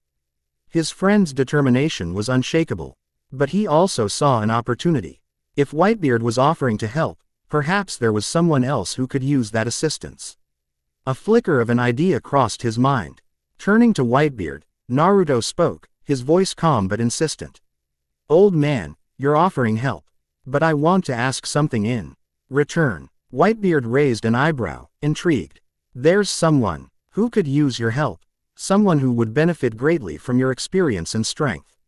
Whitebeard's eyes narrowed slightly, but he nodded without hesitation. "Very well," he rumbled. Naruto gave a small nod in return. "I'll make sure they're here soon." He turned his attention back to Luffy, who was still processing what had just transpired. As Naruto turned to face Luffy once more, he could see the fire in his friend's eyes. They weren't just going to survive, they were going to thrive, no matter the odds. Together, they would rise. As the conversation slowed, the Whitebeard pirates began to relax. Ace was alive, Whitebeard was still standing, and the future of the pirates seemed brighter than ever. But Naruto's mind never stopped working. There was still much to be done, many plans to be made, and the shadow of the past always loomed just behind him. "We need to move," Naruto muttered under his breath, more to himself than anyone else. "Time is running out." Luffy, Marco, and the others looked to Naruto, sensing that there was more going on in his mind than he let on. But for now, they let it be. The battle was over, for the moment. But there were still bigger challenges ahead, and for Naruto, there was no time to rest. The winds of change were coming. Cut. Author's note. Hope you liked the update. Please review. Just to let everyone know that I have started a page with the same name, Stubborn Nick, and I will be posting future chapters there for earlier access. I hope you will all support me there. Chapter 11. Demon Mirror. Naruto. Author's note. This is a reminder to everyone that Chapter 10 was updated from preview to full chapter. If you missed it, jump back to find the complete thing. If not, let's get to it then. Chapter 11. The celebrations aboard Moby Dick had not yet died down, even days after the victorious rescue of Ace and the vengeance wrought upon Blackbeard. Music echoed across the ocean, laughter filled the night air, and the scent of roasted meats and spiced rum wafted across the deck as pirates sang and danced with unbridled joy. It was a rare moment of true peace in the unpredictable sea they called home. Among the revelers, Luffy was the loudest, cheering and laughing with Ace, and the commanders of the Whitebeard pirates, when an unexpected but legendary figure arrived. From the sea calmly stepped Silver's Rayleigh, the Dark King himself. His presence commanded silence for a moment as the crew recognized the former first mate of the Pirate King. The former right-hand man of the Pirate King stepped aboard the Moby Dick. Greeted not with fanfare, but with solemn nods and knowing smiles. He made his way directly to Whitebeard to just grinned at him. "Gururara, look who finally decided to crawl out of retirement. I didn't see you at Marineford. Afraid of getting your beard singed?" Whitebeard said with a smirk, his voice rough but warm. Rayleigh let out a chuckle. "I figured you'd handle things just fine without me." Quote, the two talked briefly about the events that had passed the war, the defiance of the world government, and the changing tides. But soon, Rayleigh's eyes scanned the crowd and landed on a young man standing near the railings, quietly observing the horizon. "Straw Hat Luffy," he said, walking over. Luffy looked up, surprised. "Rayleigh," the old man smiled. Quote, "Are you ready to set sail for the new world?" "I've been watching you," Rayleigh said. "You're strong, Luffy, but strength alone won't get you to the top. You've seen what the world can do. You've tasted its cruelty." Luffy's expression shifted, his usual grin fading slightly. "Yeah, I know. I wasn't strong enough to stop any of it." Rayleigh nodded. "But you can be. With Trainer can teach you hockey, observation, armament, and something more advanced, something that fits your wild nature." Luffy hesitated. He looked down, his expression conflicted. I want to get stronger. I need to. But my crew, I don't want to leave them behind or make them wait." Rayleigh listened patiently, and after a brief moment, he sat down beside the young pirate. "Luffy, you've grown. The fact that you rethinking of your crew above yourself means you are already becoming the captain they need. But let me ask you this, would you rather meet them now and head into the new world as you are, or wait, grow stronger, and meet them again as the leader they can rely on?" Luffy clenched his fists. Memories of Marineford, of being helpless while his brother almost died in front of him, surged forward. He did not want to feel that powerless again. "I want to train," he said, voice firm. "For 2 years. Then we'll reunite." Rayleigh nodded with a proud smile. "Then we'll begin. But first, we need to send your message." At that moment, Ace walked over, overhearing just the tail end of the conversation. He gave his brother a smirk. "Looks like you've got your path, huh?" Luffy nodded, fire in his eyes. Meanwhile, on the other side of the ship, a swirling ripple in the air twisted space itself before a tear-opened Kamui. Out stepped Naruto Uzumaki, his expression calm but resolute, his coat whipping lightly in the sea breeze. Beside him, Nico Robin emerged, looking around the deck with a mix of awe and warmth. The Whitebeard pirates froze mid-celebration, unfamiliar with the sudden appearance. But Marco raised a hand, calming everyone. Naruto had already earned their trust in battle. "Old man," Naruto called, "got a favor to ask." Whitebeard turned, raising a thick eyebrow. "Speak, brat. I want you to train Robin." That caught many off guard, including Robin herself. "I brought her here because I trust you. And because I cannot be with her for now. Not while I'm like this," Naruto said. Robin stepped forward, eyes narrowing with curiosity. "You didn't say anything about that when you pulled me from Sabayati." "I know," Naruto admitted, rubbing the back of his head. "Didn't want to freak you out. But now you're safe, and that's what matters." Whitebeard's curiosity deepened as he looked at Robin, then back at Naruto. "You say you can't stay with her. Why?" Naruto's gaze turned toward the sea, his voice quieter. "My power, Kamui, it lets me move through dimensions. But it also reflects everything, even myself." Robin blinked. "What do you mean?" Rayleigh, having walked over silently with Luffy and Ace, listened closely. "I mean," Naruto continued, "that if I'm not careful, I end up fighting the darkest parts of myself. The anger, the doubt, the pain. All of it gets pulled into the Kamui dimension with me. It's like looking into a mirror that fights back." Whitebeard exhaled, the gears turning in his head. A power that turns inward. Rayleigh nodded slowly. And one that demands solitude. If he doesn't master it, he becomes a danger not just to his enemies, but to those he wants to protect. Robin stepped beside Naruto, her eyes unreadable. Then what do you want me to do? Get stronger, Naruto said softly. So when we meet again, you won't have to keep running, and I won't have to keep fearing what might happen to you. The ship was quiet for a moment. Then, to everyone's surprise, Robin smiled faintly and nodded. Then you'd better hurry up. I won't be easy to catch up to. Naruto laughed, tension breaking from his shoulders.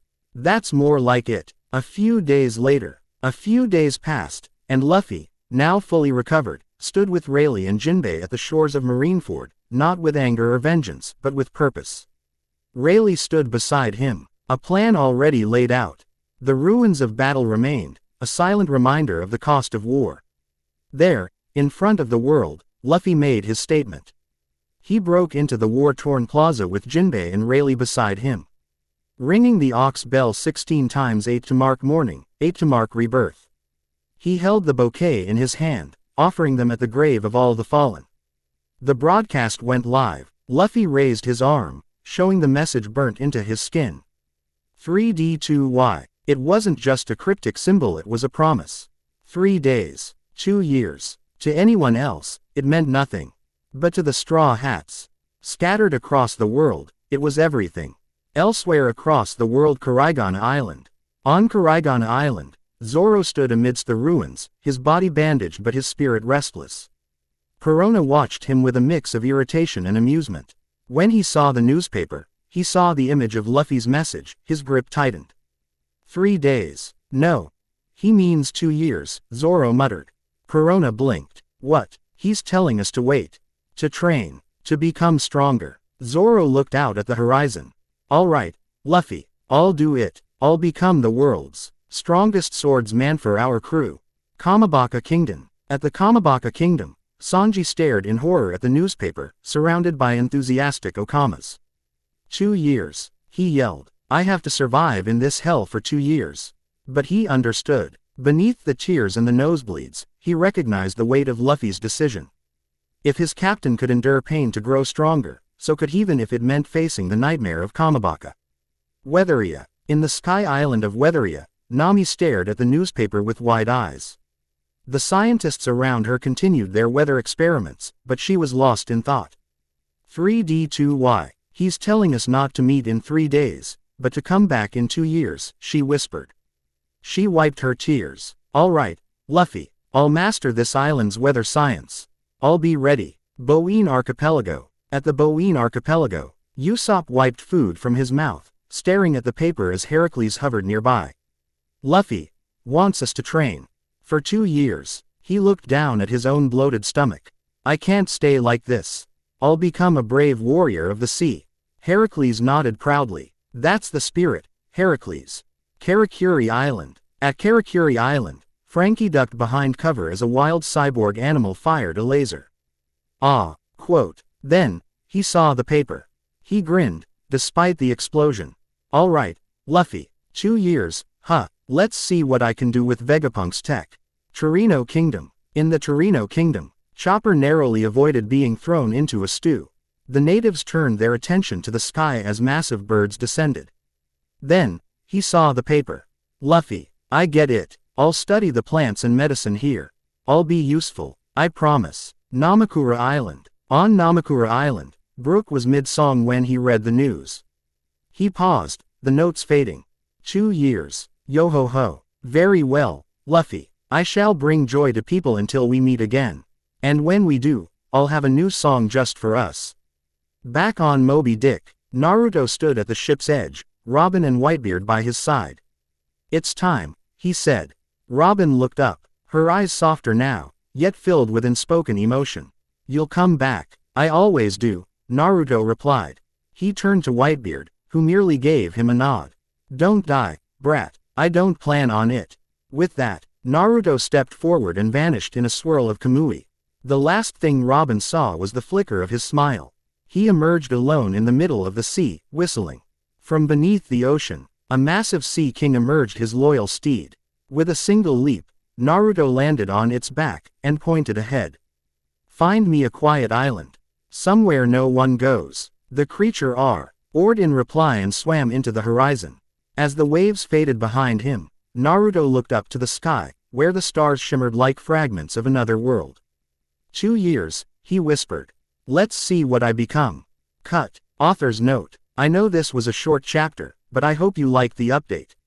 Please review. Just to let you know that I have started a page with the same name, Stubborn Nick, and I will be posting future chapters there for earlier access. I hope you will all support me there.